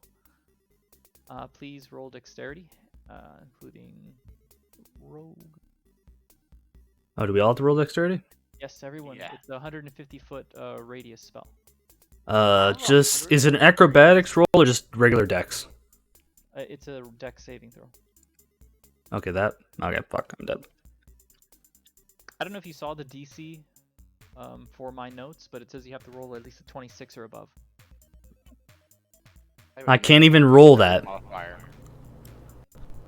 You can do it if you roll in that 20. Nat 20 is successful in everything. Yeah, but I can't even beat it like even with a nat 20 technically. I mean, either way, we all get hit, but it's only 20-foot radius, not 100-foot radius. Oh, you so close! The rogue does get hit. Okay. Okay. So it's Alright. not. He actually has a fireball instead of like a fire ray or something like that. Fireball is basically like a little area explosion that affects everything, like at a ground level. What are you? Okay, everyone's in the area. So as he shoots the fireball, it engulfs the entire room, almost the entire room, all below him, and all of you get struck. Unfortunately, none of you have succeeded in your saving throw, meaning that all of you take 23 fire damage. Ah, lovely. Worse. Okay. Oh, does the zombie also the ghoul take fire damage as well? That was in with the group. Yeah, the ghoul should take it as well. Okay, I took the damage. As the ghouls took the damage, they all were lit on flames, and Maddie, you also probably need to roll your constitution. Oh, absolutely. 23 damage, half of that. So I need to roll, a 12 or 13. Usually. did you roll above a DC of 26? No, we're talking about her concentration because she got hit by it. She needs to Right. roll concentration. It's half damage, so I failed. Mm. I got a natural 20 on the advantage roll. Damn it. Okay, that spell's over. It would have been good. The ghouls that were on your left and right are caught on fire as they fall to the ground.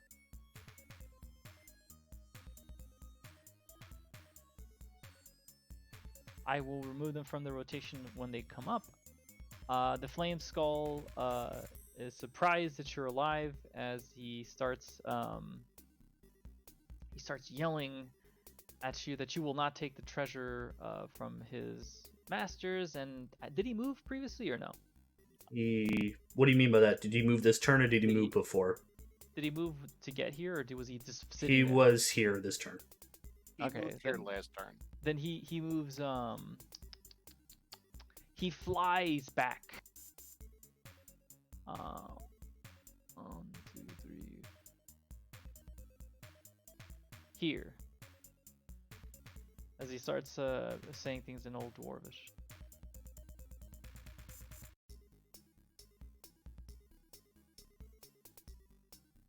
Let me just mark that that's been used. Alright, cool. Okay. Next is a zombie that's already dead. I'll remove him. Next is another zombie that's already dead. I'll remove him. Next is Kathra.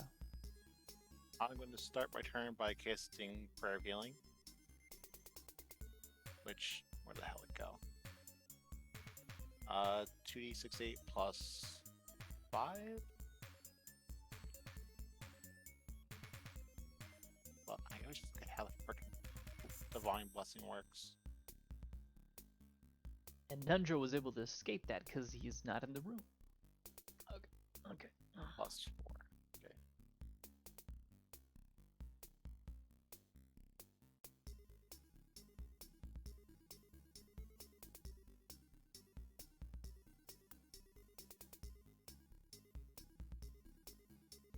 You see, this is what Okay. Nesnar has been dealing with and trying to get past the cave. I guess spiders can't handle flames. Is Oh my god. that your heal? What are you trying to do? Prayer of Healing. Sick. That's Is that like plus, is that the total points you're allowed to use to heal? plus 9. So, or, yeah, plus 9, so 12 in total. Okay, how many points are you gonna get to?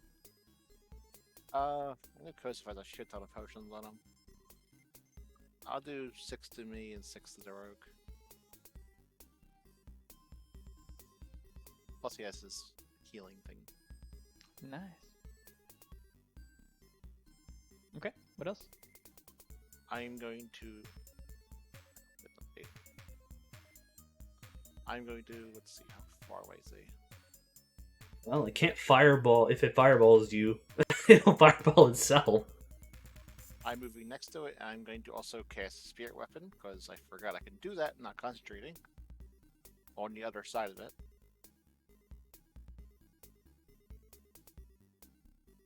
Oh, you can do that I with think Spirit it- Weapon? Yeah, I can use it. It's a bonus action. Is Oh no, I meant like you can use it as a flanking position. That's on about to ask. Can it be a flanking position? Hold on. I think we talked before. I don't remember what it was.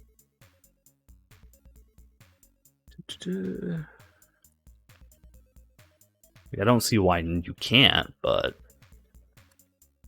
I don't think it counts as a person, but if it's attacking in a flanking position, I don't know. So one thing about the skull is that it's flying. It's not on the ground. So I'm Okay. trying to see what height it's at. Well, my spear weapon floats too, so That'd be fine. You wouldn't be able to hit it. might be you can't hit it though. You'd have to do Sure. something with range stuff, unless you knock it down.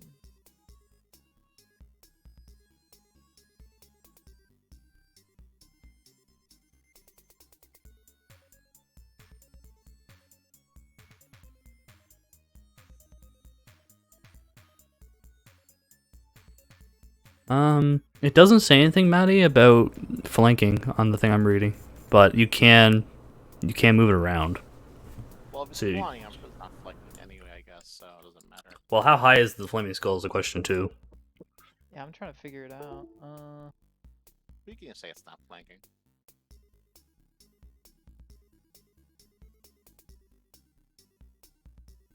Because it says that it can fly 40 feet, but it doesn't say height or low. But something that flies can should be able to fly. Yeah, so I'll say that it's flying because this is a pain in the ass. Or else he could have had the spiders just surround it. Then the thing was just killing the spiders like nothing.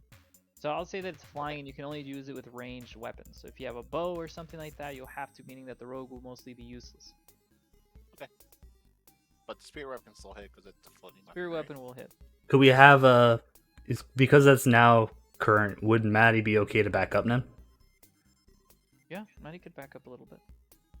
I don't know if it has 2 fireballs. I'll stay where I am. I would hide behind this maybe. I don't want to get hit by a fireball and hit all of us again. Fair. Okay. I thought Mythman had a crossbow. The short He bow. has a short bow, yeah. Yeah. Okay. 13 I rolled.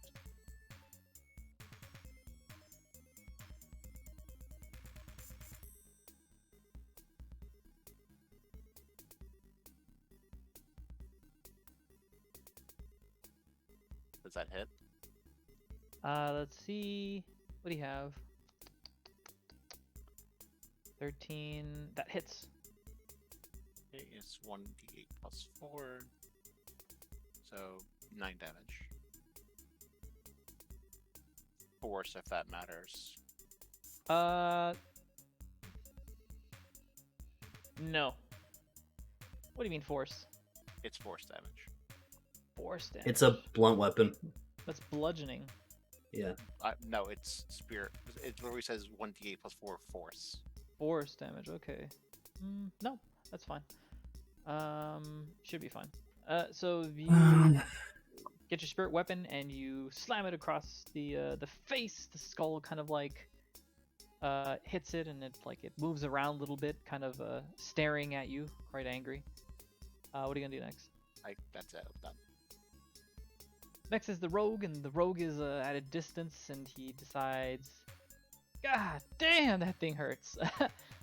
He feels a little bit of the crispiness around his clothes, a little bit of soot on his face. He takes out his bow, and he shoots with his arrow towards the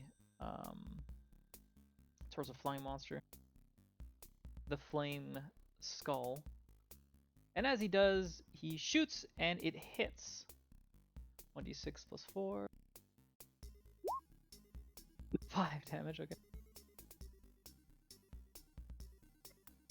As he does, it hits the skull, and it chips a little bit away out of his skull. The skull, if it was tired, it would look a little tired. Okay. Next is a zombie that is dead. I'm removing them. Next is Kosef. Okay. Switching my crossbow means I can only attack once, right? Even if I have the extra attack? So you're using your crossbow or using your bolt, or what are you using? Yeah, I'm gonna use my crossbow that already had a bolt in it to shoot. Okay. But can I do another attack? You can shoot, reload, and shoot. So you can do twice, yeah. If I move, can I not do that? You're gonna have to stay stationary, but yeah. I wish the rogue moved. Screw it. All the way in. Okay, I switch my crossbow, I pop it out, and I shoot and fire. And oh my fucking god! That's a nat 1. I nat 1 and a 19 on the second one. Are you fucking kidding me? You shoot, and as you shoot it, it's just ever so way too high. You're not accustomed to beings that can fly in the sky, and these as it's moving around, the flaming skull has a bit of a chuckle. I swear, reload and fire again. Hit. Are you fucking kidding me? I'm fucking done. I'm fucking done. I'm so fucking angry. I rolled 2 19s on the second roll. Are you fucking kidding me? Okay, 1d10 plus 4. Oh! Okay, I'm fucking kidding me. Okay, because I have bonus action. I roll second wind, which I can use, basically, which gives me... On your turn, you can use bonus action to regain hit points equal to 1d10 plus your fighter level, so that's 1d10 plus 5. Oh, I got Okay, an enemy that can 10. use fireball. It's pretty cool. Okay, so 10, so, damage? okay, 10 health. I healed myself. Okay, I used so you second got wind. 10 health. Okay, good. I'm so mad. I'm so fucking mad right now. What are you gonna do next? I'm gonna end my turn. I'm gonna go kill myself. Alright, the zombie then moves up, and as he starts seeing the dwarf, he sees the dwarf and then attacks her. He goes, "Barr!" He slams against her. However, he's unable to really get past the shields that you have. So I mean, he can't really do much. He's just like, "Rrr." Next is another zombie that's dead. I'll remove him from the list. Next is another zombie, and he decides that he's gonna move 1, 2. He moves behind you, Kathra, and he flanks. And the command of the flaming skull, which tells him where to stand. You can hear him saying, "Dwarvish, get behind her and attack." And the ghoul complies, and the ghoul just he's like, "Rrr," and he attacks you with advantage, and he slams you. 16, that's a miss. He slams against you, and it just kind of hits you, but you're able to take the brute force with your shield. Next is going to be another zombie that was able to roll a 0 on its initiative, and I did that once. he starts climbing, and he fumbles over, and he just like falls over this pipe that's here. He gets into position to try moving towards you. He starts going, "Rrrr." And then it's a flame skull. As the flame skull looks at you, he kind of like he is flying, and he decides that he's going to do an attack. He's gonna strike you with something called Fire Ray.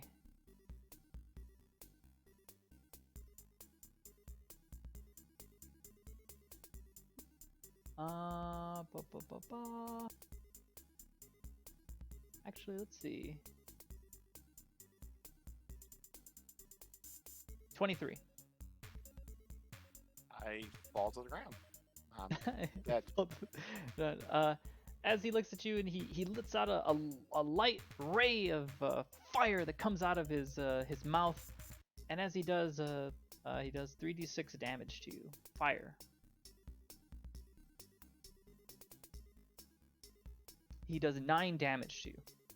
Oh, I thought he did 23 damage. No, he does not. That is Fireball. This is Fire Ray. The thing I thought he had, I didn't think he had an AoE spell. Look how fuck that. I'm not dead. Alright. And as the Flame Skull looks at you, he then decides to move back. He moves back. 1, 2, Wouldn't that be an attack opportunity for Spear Weapon? 4. Yes. No, I don't think that gets attack 5. opportunity. I figure it would. It's in combat with it. It's not an independent being. I control it. Hmm.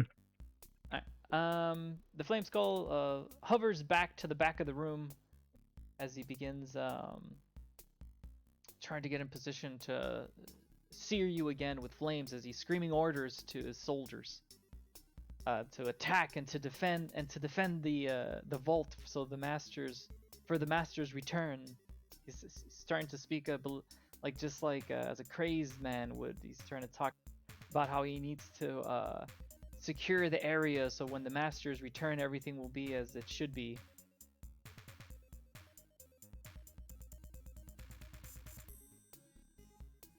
Alright, Flame Skull attacked, and he moved back. Wow, I can move 35 feet? That's fucking nutty. Kathra.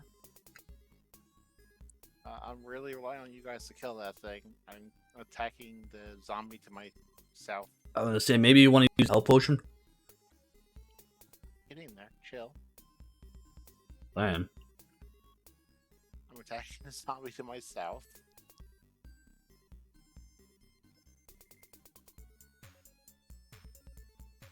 $16. 16, that's a hit. Which one are you hitting? The one to my south. This one. Okay. Roll for damage.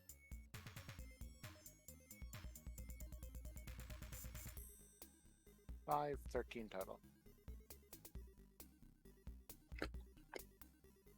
Okay. And I'm going to drink a health potion. Alright, bonus action. It's fine.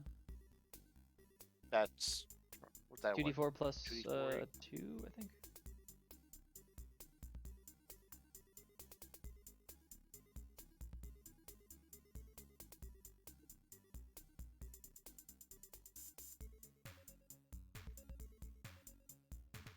So, Rolled. Hey, Maddie, I just realized we had holy water. You could have maybe thrown it at him. forgot about that. What if you miss? Yeah, how about it? Rather than not attacking the zombies. So you rolled 2d4, so that was 5? Well, it's 2d4. I rolled 6 total. So 8. 6, and Plus then 2 8. is 8. Oh, okay. And you drank the healing potion, and that's what you regained a bit of health. Next, you done? I'm done. I can't attack. I used Next bonus is the action. rogue, as the rogue steps again forward. As he goes behind the ghoul that was attacking you and takes out his short sword and slashes. Oh, Wait, man. he's attacking the skull? He's attacks. Oh, you're right. He should have done that, but he's an idiot. Blame the meth. He misses, and then he moves back, and he tries to get behind the pinwheel. He's so ashamed that he missed that. He's like, ah, damn How it. do you miss with advantage? Come on now. I look at Methman and say, "Attack the skull for fuck's sakes!" Oh no, my bad. That hit. 4d6 plus 4. 16. I didn't realize how low the AC was on the ghoul. So he hits and he strikes and he goes back behind the pinwheel so that he can try to attack. The next he's gonna go for the flame scope. He promises, I promise I'll hit the flame skull. I just forgot it existed. I'm sorry. I breathed in a little bit of soot. Wait, is it my turn? Is... Wait, hold on. I got skipped. Yeah, you're right. My bad. Go for Kosef. Yeah, okay. So I just start cursing in my breath at the rogue, and I slot in a bolt, and I attack the skull with... Oh, God. Whatever to hit. Fuck, whatever. Hit. Okay, 1d10. 3. So that's 7.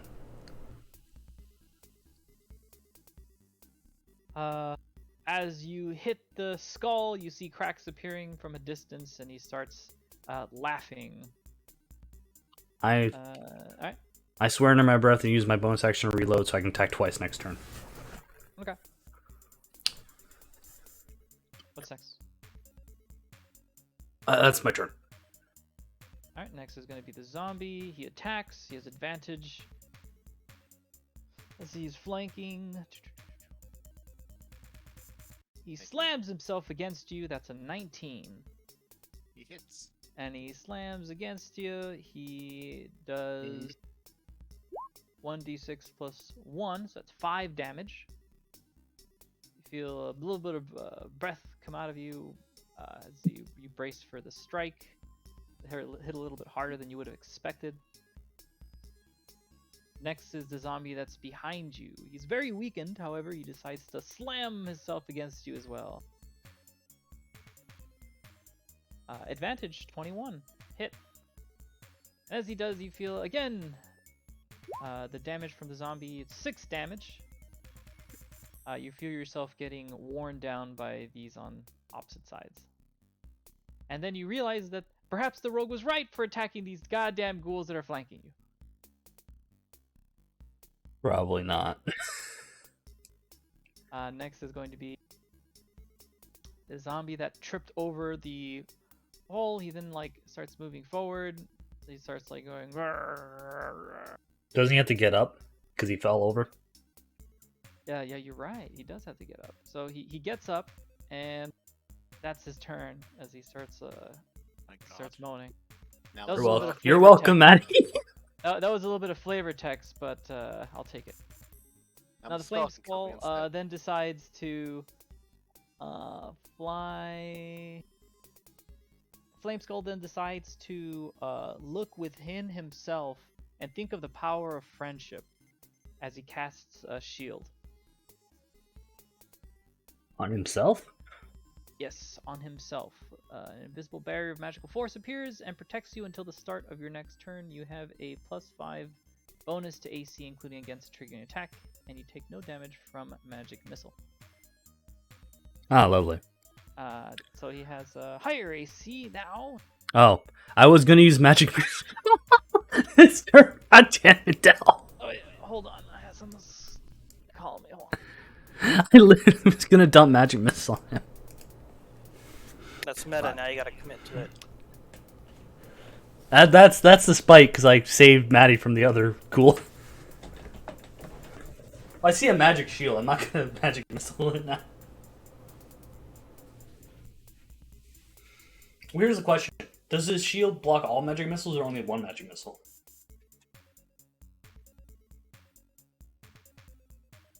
All of them. Shield makes you immune to magic missile. Rip.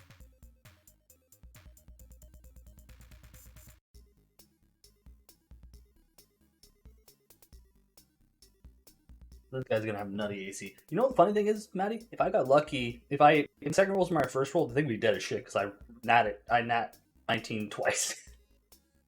Only didn't roll out 1 damage. Well, that was the hit, right? Like I still think I wouldn't have killed it, but That that would have been 40, 10 rolls if I didn't get bullshit on those. Alright, Also, so the... Del, that's spite. I was magic missile. What? Oh yeah, that's right. I did use shield because I had remembered that you had magic missile. That I'm was like, the this is next perfect thing I time to was- defend myself. That was the next thing I was gonna I do. don't know. Your character doesn't know that he did this. Yeah, but Somebody you told was me. That's why I You said that's meta. yeah, that's meta, You know but what? You know what? Next time I'm not gonna tell you what he does because I'm tired of you guys metagaming and telling me that. No, he did this. I'm not gonna. You know what? I'm just not gonna tell you. I'm No, just no, gonna no. write it down in notes. to be fair, like I can roll Arcana to see if I know it. All right. I'm willing to commit. I'm not. It's my turn. That's the way they go.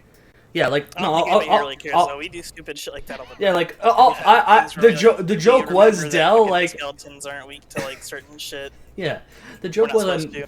I metagamed you about the He's the guy tripping over because of flavor text. So I say, damn it, Del, you did that just to spite me because I was gonna do that next turn. So, the Flame Skull then decided to cast Shield against himself. He gains 5+ to all ACs. The AC is increased. Yeah. However, you see a powerful shield grow across the Flame Skull as he laughs maniacally. As he continues speaking in Dwarven, that he tells his soldier to attack and destroy the invaders that have come to steal the treasures. To be fair, I don't even know if it's worthwhile to use magic missile for my character because right now I can attack twice on range. So I don't even know if my character would, but I'll roll Arcana still. Next is Cathra. I'm going to try to kill the zombie in front of me again. You got magic weapon, right? On top or Still? behind? South. Okay.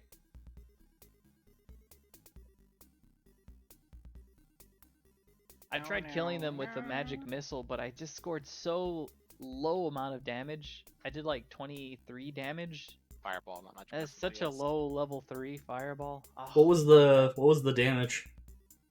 It's Max. supposed to be max. Max is 8d6. Okay, so just kill me full right. It would have all pretty much killed you. I think it's I got 42 health in total. 48 damage. 48 damage would have been its max. Yeah, what a kill all. So it did less than half the damage it should have done. I wish I had attacks like that. I mean, become a level 5 wizard. I'm a level 5 fighter and I still can't do that much damage.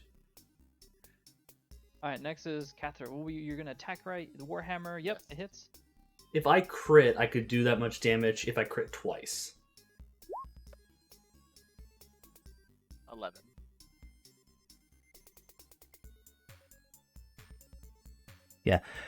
You said 48, right? It's For what, the damage for fireball? Yeah, 8d6. so 48. So the only way for me to do that as a fighter is to crit twice and then roll max damage on all 4 d10s. Fireball is notoriously a broken spell. Yes, I know it's so. Also, Yes, extremely- Tater, I agree. If you roll max damage and crit twice, you would do a lot of damage. No, I'm saying the funny thing is it's still not as good as the fireball because the fireball is AOE. How much Fair. damage did you do? 11. That was not the point value, fucking shit. Alright, as the ghoul, you feel that the ghoul is falling down to the ground. The ghoul decides to say, you know what, fuck that. Let's see if he survived. And be fair, I did almost do that if if I so got close. advantage. The ghoul is trying to feel a resurgence of his once life. He's unable to when he falls down, and as he falls down, you see that he has the face of a human. My bonus action, I'm drinking another potion. You using spirit weapon or no? Right there. I can, I'm healing. Oh, Alright, okay. what That is kind of it? fucks up spirit weapon. 7. Okay. Yeah, I'm done my turn. Using spear weapon is my bonus action, so I can't attack Fair. with it and heal.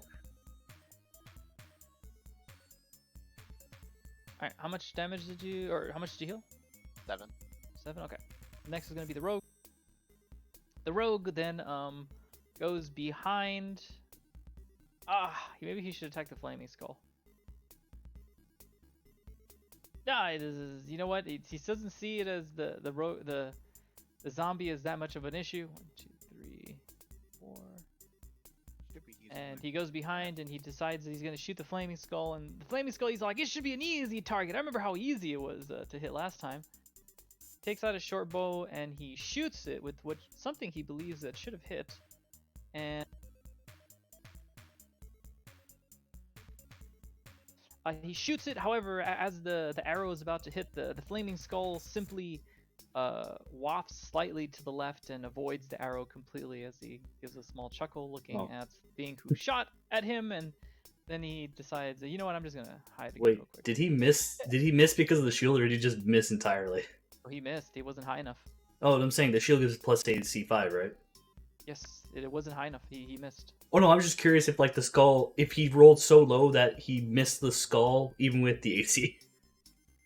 No. He just barely missed it. It was going to hit him, and then the skull just slightly moved away. Ah, and fair enough. Went past him. Okay.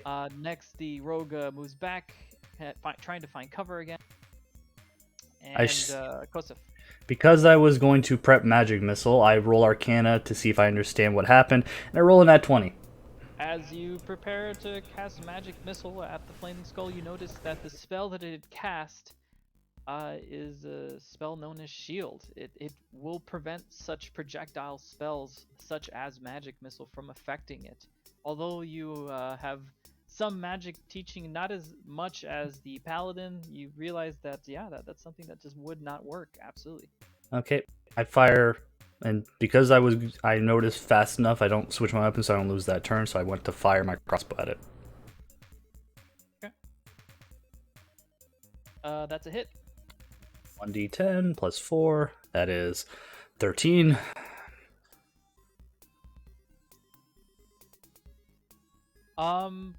As the Flaming Skull starts saying orders to the zombies, he's like, fight to the last breath, defend the treasure for all the masters, so that when they come back, the kingdom will come back in the glorious. And as he's going on his spiel about how the masters will come back, the bolt strikes the skull, and the skull falls to the ground with a hollow thud. The flames still there, however, he's unmoving, and the flicker from his eyes are gone.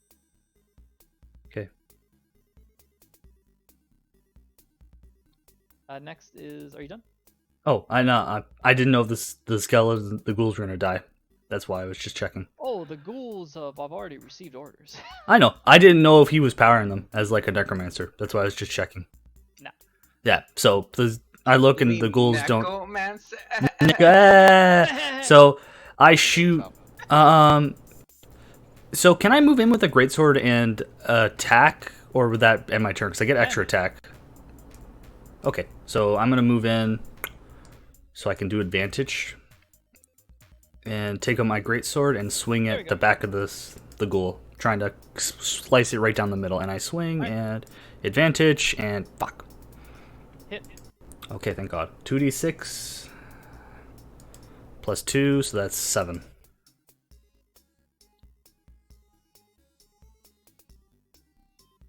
Okay, so you lift up your greatsword and you strike at the ghoul. The ghoul then falls as if its meat cannot no longer hold its frame.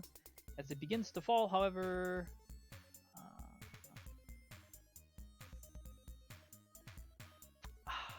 unfortunate. The ghoul just falls to the ground lifeless. As it begins to try to get up, it then is unable to move, and then it just breathes its last breath. As you see, instead of a ghoul, it looks like another dwarf nobleman that was a caster wizard. And alright, next. Are you done? Yep, I have my turn and say, that skull just got thunder treed. Fuck it. That's one is dead. One more ghoul. That one is dead. That one is not dead. That zombie begins walking towards Catherine and strikes. He decides to slam against her. Nat 20. As he does, that's 2d6 plus 1. I'm gonna cry if Maddie gets killed by 9 damage. As you're standing there, the ghoul, after getting up, he rushes as very slowly as he can towards you. Cather, you're caught by surprise as you weren't sure what happened. You turn behind you to spot that Kosef had slashed the ghoul that you were fighting. Feeling relieved, your wits were about you, like they went down a little bit, but without realizing, suddenly you feel a painful slam behind you where a zombie was, and he struck you, and he's drooling, and he's like going. You gain your wits back. Now I have to look at the flaming skull real quick. It re-arrives up with full spell slots. Guess Fireball will die anyway. How do you tell from what happens? I was gonna say that's actually what a lot of that stuff does, because it's still on fire.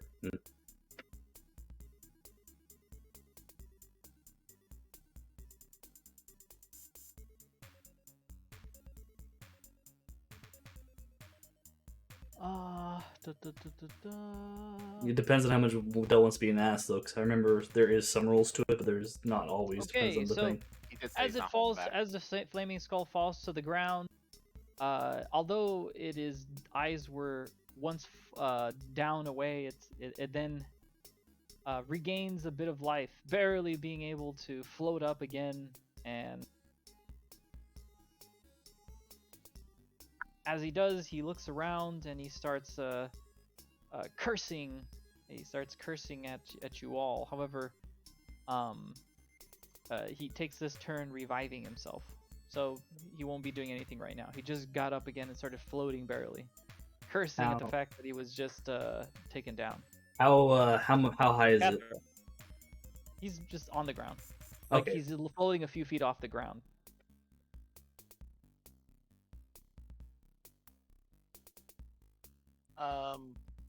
I'm going to use my bonus action.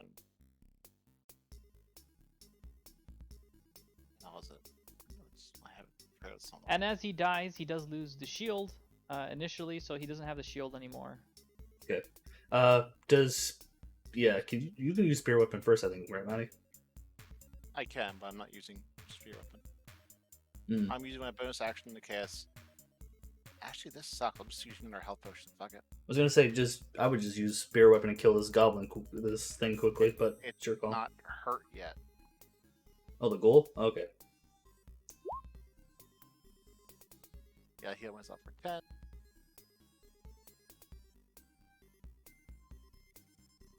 I'm backing away from the ghoul. I'm going here. The ghoul gets an attack of opportunity since you moved away, and it strikes you with a slam. Misses, unfortunately. He tries to strike you, and all you see is just like the hands moving across to try to grab you, but he's too slow. He's too slow. He's too dumb. You crossed his legs. You move back. And I'm going to cast Guiding Bolt at the skull. Okay. Hits. That is 4d6. That was an 8. 12 damage. Those were some unfortunate rolls. Yeah. Well. The skull falls to the ground. Skull is still flaming as you see the pieces of the skull start shattering around, burnt and crisp a bit. And that's the end of my turn. Next is the rogue. The rogue starts running up. And he runs up and he's all like, hey, what happened to the skull? It's just on the ground. He sees it and he notices that the other zombie that's there is like, wow, he's surprised by it, and he just takes out his bow and he shoots it. the zombie or the skull? He shoots the zombie there. Shoots the zombie and the cool, sorry, yeah. 1d6 plus 4. This is for 5.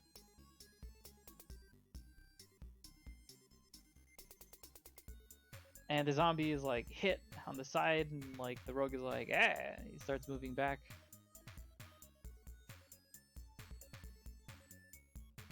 Next is the folk fighter Kosef. Okay, do I get advantage because the skull's not moving? Skull's on the ground. He's pretty much dead. Oh. So can I shoot it You can if you and want. get advantage because it On the can't ground, move? It's laying in the ground with a little bit of flame on it. His skull is shattered. Oh, like the skull isn't there anymore? No, the skull is shattered. It's just on the ground. It's just there. It got hit and it's no longer floating.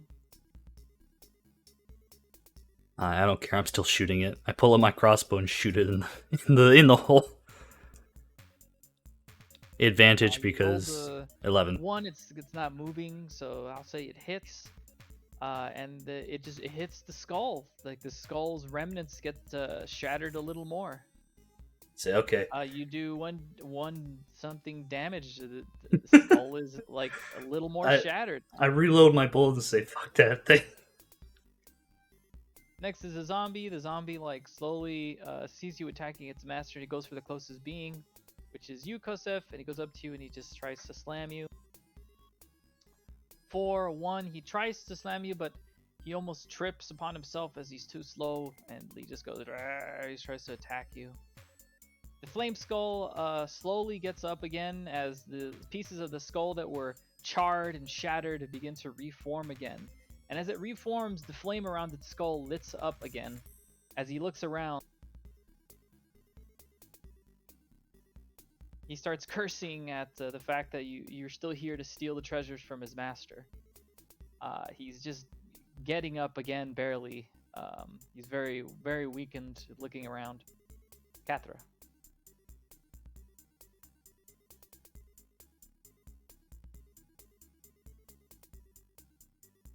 I'm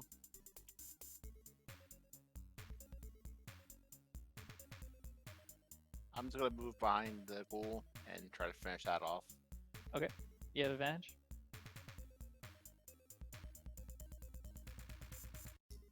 $25. Hit. 13. 13 damage? Yep. Okay, you slam against the ghoul, and as you see like where his shoulder was, bones just slumped and shattered, and as you do, you see a bit of his face turning back into the being that he once was, which was a wizard human. Slowly, death will give him the looks of what he once had. Anything else? I'm going to move to here, and I know you don't have a token for it, but I'm moving my spirit weapon to here. I can give you a token for it. Let's see. It can only move 20 yards at a time. I'll give you this token. It'll be of. Let me give you a goblin token. Of the goblin that almost killed Maddie the first time. One down. Let me.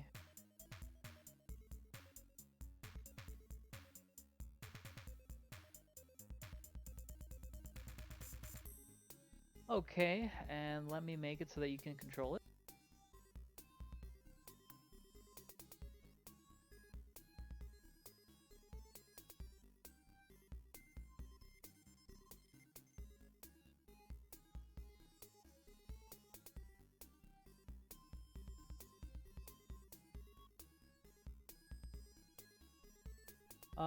What the heck? Controlled by character settings. Yeah, I'm trying to put that you can control it. What the heck? Well, Maddie can just ping it if you want. Into where to go. Alright, that's fine. So you want it there or forward? That's all she can move. Oh, you can? Oh, nice. I thought it was Alright. only that much. Alright, that's it. Yep. Next is the rogue. Now, the flame skull, has that been struck yet or no? Like, during this turn? It has not been struck by anything yet. Okay, so the rogue goes up and he's like, the flame skull is still alive. What the hell? And he takes out his bow. And he shoots another arrow, loosens it. It hits. And as it does, the arrow hits square at the temple of the flame skull, shattering its a fourth of its skull, and it falls to the ground lifeless again. And I'm not even going to do damage anymore because it doesn't really matter. Okay.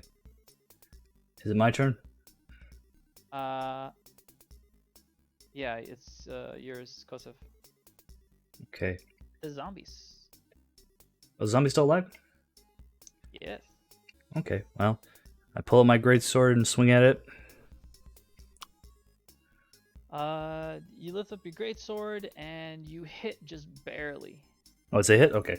2d6 plus 2. Oh my god. That's 4.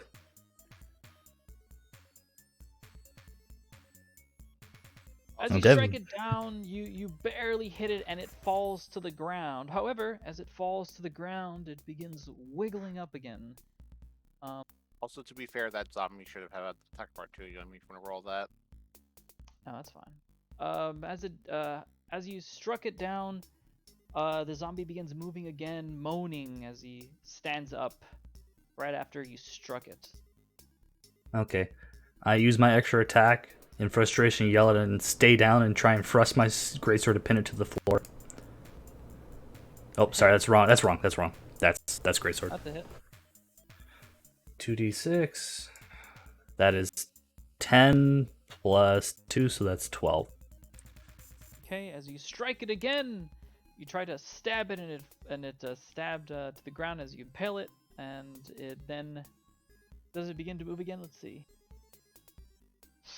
No, it does not. As it does, finally, you see the eyes begin to come back to life as you finally see the being that it was originally. It was a dwarf, quite strong in physique, quite beautiful, if you would, and he's dead. He's dead because you killed him. I pull the greatsword out and just put it on my shoulder and say, okay, this is getting ridiculous. And then my turn. The flame skull starts moving around. The skull pieces again start formulating. What was once dust begins to form again into the skull's temples, and it forms it again. The flames then grow again to what once was as it gets up, cursing that it needs to protect the temple as it starts looking around.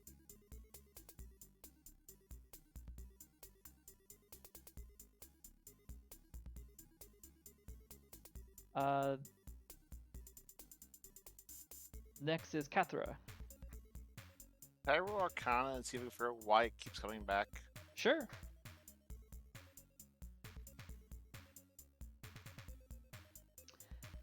You look at it and you realize, of course, it's not a skull flame. It's a flame skull.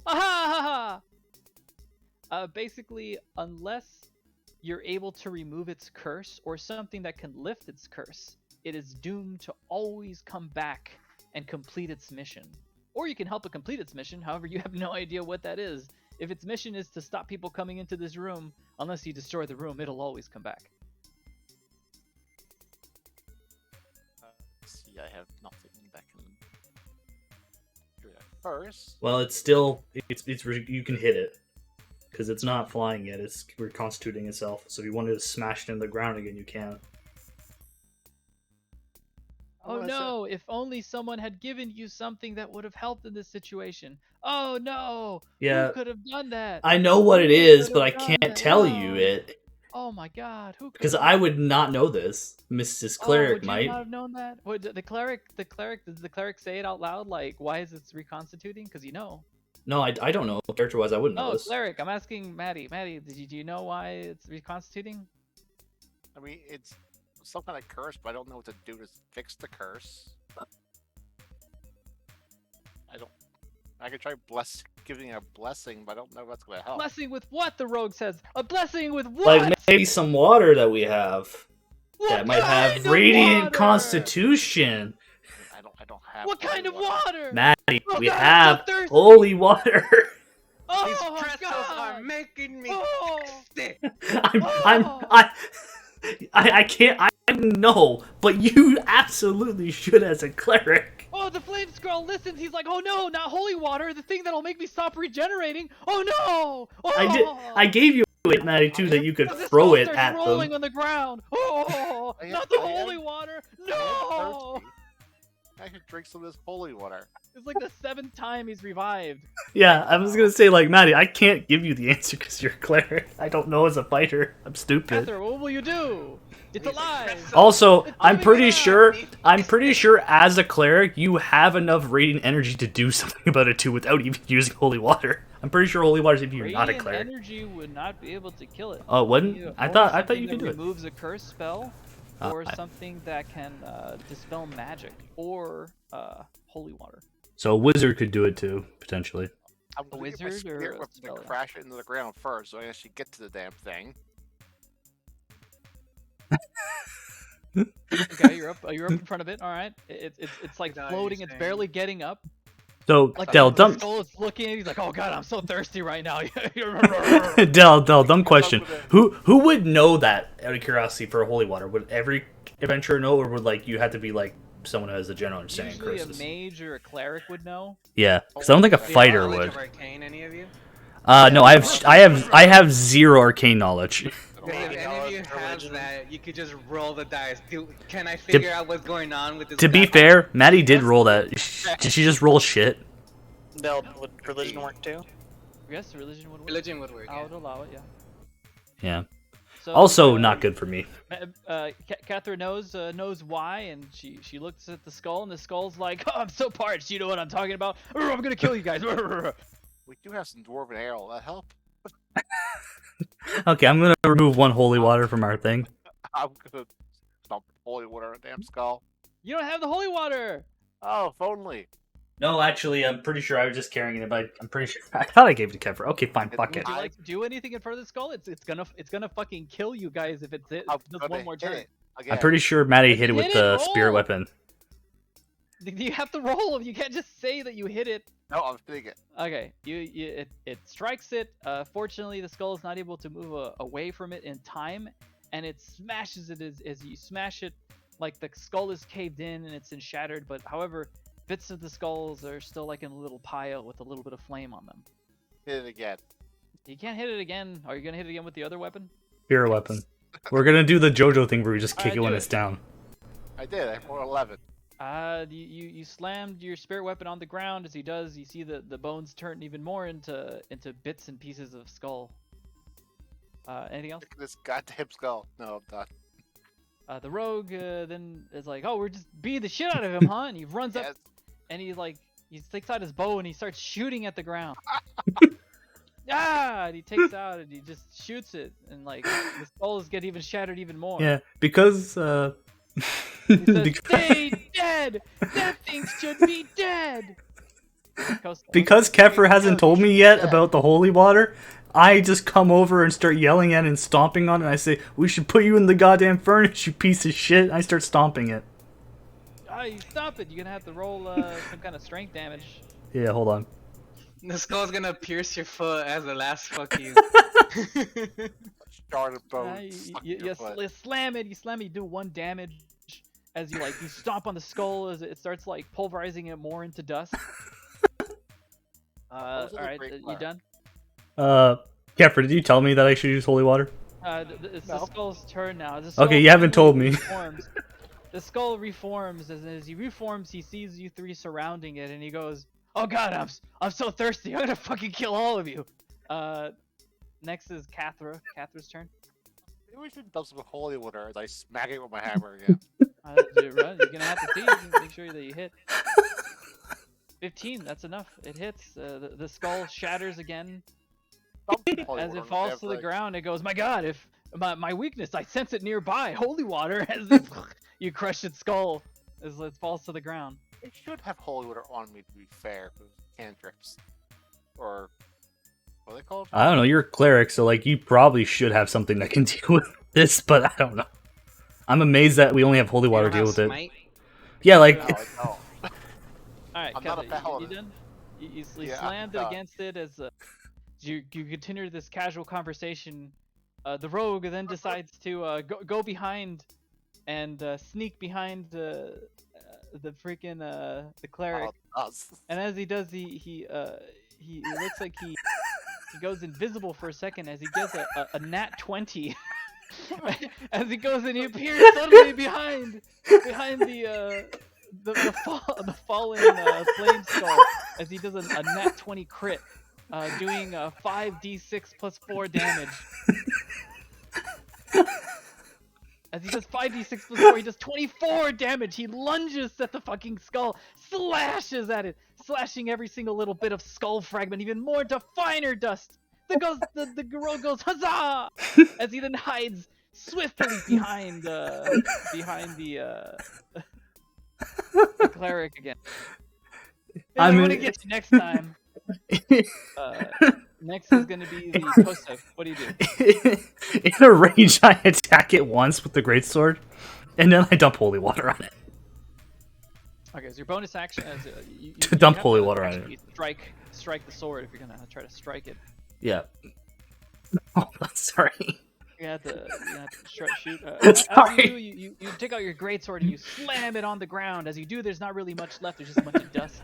As it begins to just move, and then you see like Sword flames breaks in half. around certain areas. And then you take out the holy water and you just douse it on the ground. On the flames, I guess, right? And on the flames of the flame skull. As finally you see that the cursed remnants start to dissipate as the fire begins to fade, and up from it you see a spirit only momentarily, and you see. And I flip it off while it flies away. You see a human, and as he looks at you, he just goes, "The fuck is wrong with you?" And then he disappears. Can I smash the pile of dust to get out my hammer? You can if you want. Do whatever you want. We all begin stomping on it. It's just like that printer scene from that printer scene. No, like from, the JoJo scene where all three of them start kicking a guy. The Office Space, yeah, like Office Space, you're all like just fucking beating the shit out of it. You're just like, fuck. Alright, so all of you almost died. I'm assuming that the spirit hammer left. So let me just remove this. Yeah, God. Alright, so it's all gone, and for right now at least, Nundro just like is so frightened to even come over as he starts walking forward. He notices the scorch marks of flame as he looks forward and he goes, "Whoa, you guys must have had quite a bit of a fight here. Amazing." This will be the end right now for the session. You guys can decide to heal a little bit later on when we come back, or do you want to do it now? You can do it later on. It's your call, Del. I'm okay either way. I'll say right now that you have 5 rolls, and every roll is gonna have your Constitution bonus on it if you want to rest for. Is it we're doing a short rest, right? You guys can do a short rest. I'd recommend that you decide, hey, let's do a short rest. I'll say like at the room where Gundren is, so you can meet back with him. Yeah. And you say you came back a little later. Yeah. Fair enough. Before the short rest. So how did the I'll dice say work that- again, Del? Sorry. So what level are you? I'm 5. So you have 5 dice, and each individual dice gets a bonus modifier with your Constitution. Okay, so I'm gonna roll 1 dice. So how do I do that? That's whatever your hit die is plus whatever your hit die is plus your Constitution. So 5 On plus 5 plus 2. Wait, look, I guess. I'm gonna roll 2 hit die, so that means that I'm gonna roll 2d8, and then I'm gonna get. Wait, why do you roll? Oh, okay, I see. Yours is I'm D8. gonna get plus my Constitution modifier, which is gonna be my Constitution modifier is 1, and I'll say that's every single one. So I'll gain 2 to it. So in total, 7, it will 6. be 7, There's some shit rolls. 11. So I'll get 11 HP. Yeah. Okay, so I used 2 hit dice. I'm gonna take those off. So I only have 3 now. And so I did 6 plus 7. Okay. Cannot do math today. 13. Okay, there we go. If you didn't know, in your green bar, you can hit +7 or plus whatever, and it does it for you. No, my brain is just like slow today. Okay. Yeah. And we don't get any hit die until we full rest, right? Back, basically? So you full rest, yeah. If you want to go, you're gonna have to go back. However, if you do that, I am gonna have a random encounter that appears Okay. in front of you. Well, I'm okay. I'm pretty Are bad. those zombies in the river or the random encounter? The zombies, I'm pretty Zombies, sure. one were. of the encounters. That the random encounter you said we have last time for a long rest was that Was the in the zombies river. in the river? Yeah, there's zombies as a possibility. Yeah, so that was the random encounter, basically. Okay, that's a good way to end it. The next time, just remember what happened. When you see a flaming skull, the being that cannot be possibly alive, there's a reason why it's alive. Usually, it's magic. To be If you have fair, something that removes the curse, it will kill it. I knew we had holy water because we did it. I had it in my inventory, so it's like I'm pretty sure I know what to use it for, but I don't think my character would. I don't. I You don't. had a conversation at length with this cleric saying that if you meet any beings which are of odd nature, you should use this. And she gave you like holy water. It was like a subtle hint to use it. But I next time I'll be much more overt. No, Hey, no, you're no, gonna meet a oh flaming no, no, skull. you're right. You're right. The Wait. cleric from the thing. I forgot. Sorry, my bad. Okay, Daniel. No, that's the douchebag. What's the town called? I Yeah, don't remember alright. anymore. Anyways, right now Oh, yeah. we'll do this campaign later on. But you found earlier what you've done is you decided to keep Nezanar alive. You have Nundro to like show you where, and you were able to find the you were to find one interesting item, which was the what were you able to find? Yeah, sorry about that. I guess in character I should have known, but out of character I knew, and I was like assuming I wouldn't know. That's me being trying to be safe on that, not to meta too much. So you found the gauntlets of ogre power, and these gauntlets again allow the wearer to get 19th in strength. If your strength is already 19 or higher, the gauntlets have no effect on you. And the cleric was the one who wore them. Currently, the cleric has both the boots of striding and springing, and the gauntlets of ogre power. I'm assuming you're going to give them both the weapon and the armor later on, so you might as well just write that down to just have the dwarf wear everything. To be fair, the boots we didn't get to convince on the rogue.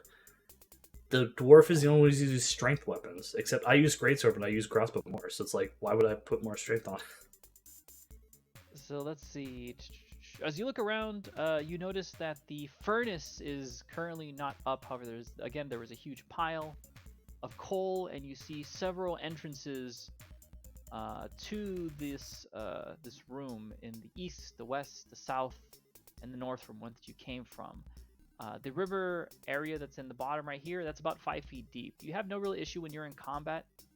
However, just know that this is a 5-foot drop. Okay. Alright, I guess next time we're going to come in, but just remember that you've cleared this room that Nezanar had such a huge issue with clearing. Nice. Okay. Dumb question. Could the wizard have just dispelled him even with his full health, or no? Could they have dispelled him with this Like, full health? No, like, because he is. Would a wizard have a spell that actually can, like, completely. So what the curse would do is if a wizard had the ability to remove the curse, it wouldn't kill the skull, but it wouldn't allow him to come back to rejuvenate. Oh, So okay. it would remove his ability to rejuvenate. The reason being is because the curse requires the skull to fulfill the contractual promise, which was to defend the cave. Okay. So it's not like an instant I win, but it stops any bullshit from rejuvenating. There was a lot of things which I was going to do, by the way. I was going to start off with Fireball, but I was like, I'll go easy on you. As soon as you started hitting this flaming skull, I was like, oh shit, you're going to kill him. So I did Fireball in hopes that I would hurt at least one of you, or like kill one of you. To be And fair, then you afterwards, almost I was did gonna kill do me. Shield, and then after Shield, I was going to do Magic Missile, and then after that, I was going to do something called Flaming Spear. Which, now that I think about it, I should have just done Flaming Sphere, because Flaming Sphere is really cool. Let's see if I can find it. Flaming Sphere does, its concentration duration is up to 1 minute, and the range is 60 feet. And a 5-foot diameter sphere of flame appears in an unoccupied space of your choice, with range and lasts for a duration of any creature and ends its turn within 5 feet of the sphere, and must make a dexterity saving throw, which does 2d6 damage. So anyone that goes through it would have had to do it, and all I would have to do done is did it in like maybe a pincer spot, and I would have made the ghouls move that way. Yeah. There's a few other things that they had, but that was pretty itch. But the fireball is definitely a big fuck you. Especially when we all grouped up for some reason. To be fair, I didn't think he'd had fireball. Well, hell, I could have done something called Blur. That would have been even meaner. Hope you Yeah. know. Do you know what Blur is? I don't know what blur is. You get disadvantage on Yeah, everything. it makes you invisible, sort of. Not full No, invisibility, but your body becomes blurry, shifting and wavering to all who can see you. For the duration, any creature has disadvantage on attack rolls against you. An attacker is immune to this effect if it doesn't rely on sight and is blind sight, or in other words, you're blind. To be fair, if I got really lucky on my rolls, it would have just died and not been able to do anything. Because I would have critted twice. Take it easy, because normally Yeah. the encounter would start off with fireball. Just Yeah. so you know, he would have blasted you. But I was like, yeah, I'm gonna take a little easy on you. But then you guys started getting lucky, and I was like, man, I can't take it easy on you. I had to try to kill you, and then you just kept fucking. I guess you didn't get it. You just didn't get it. Oh, whatever. No, Anyways, like I knew what it was. I just, like I said, I didn't realize my character in game because I forgot about it. I remember, I know out of character you got to do it. Oh, it wasn't too bad. It was pretty fun, right? It was funny, so that was the main thing. I was laughing my head off when we were just stabbing it. beat this shit out of the pile of dust. I have a bunch of messages. I thought for sure you could completely destroy it so it couldn't reform though.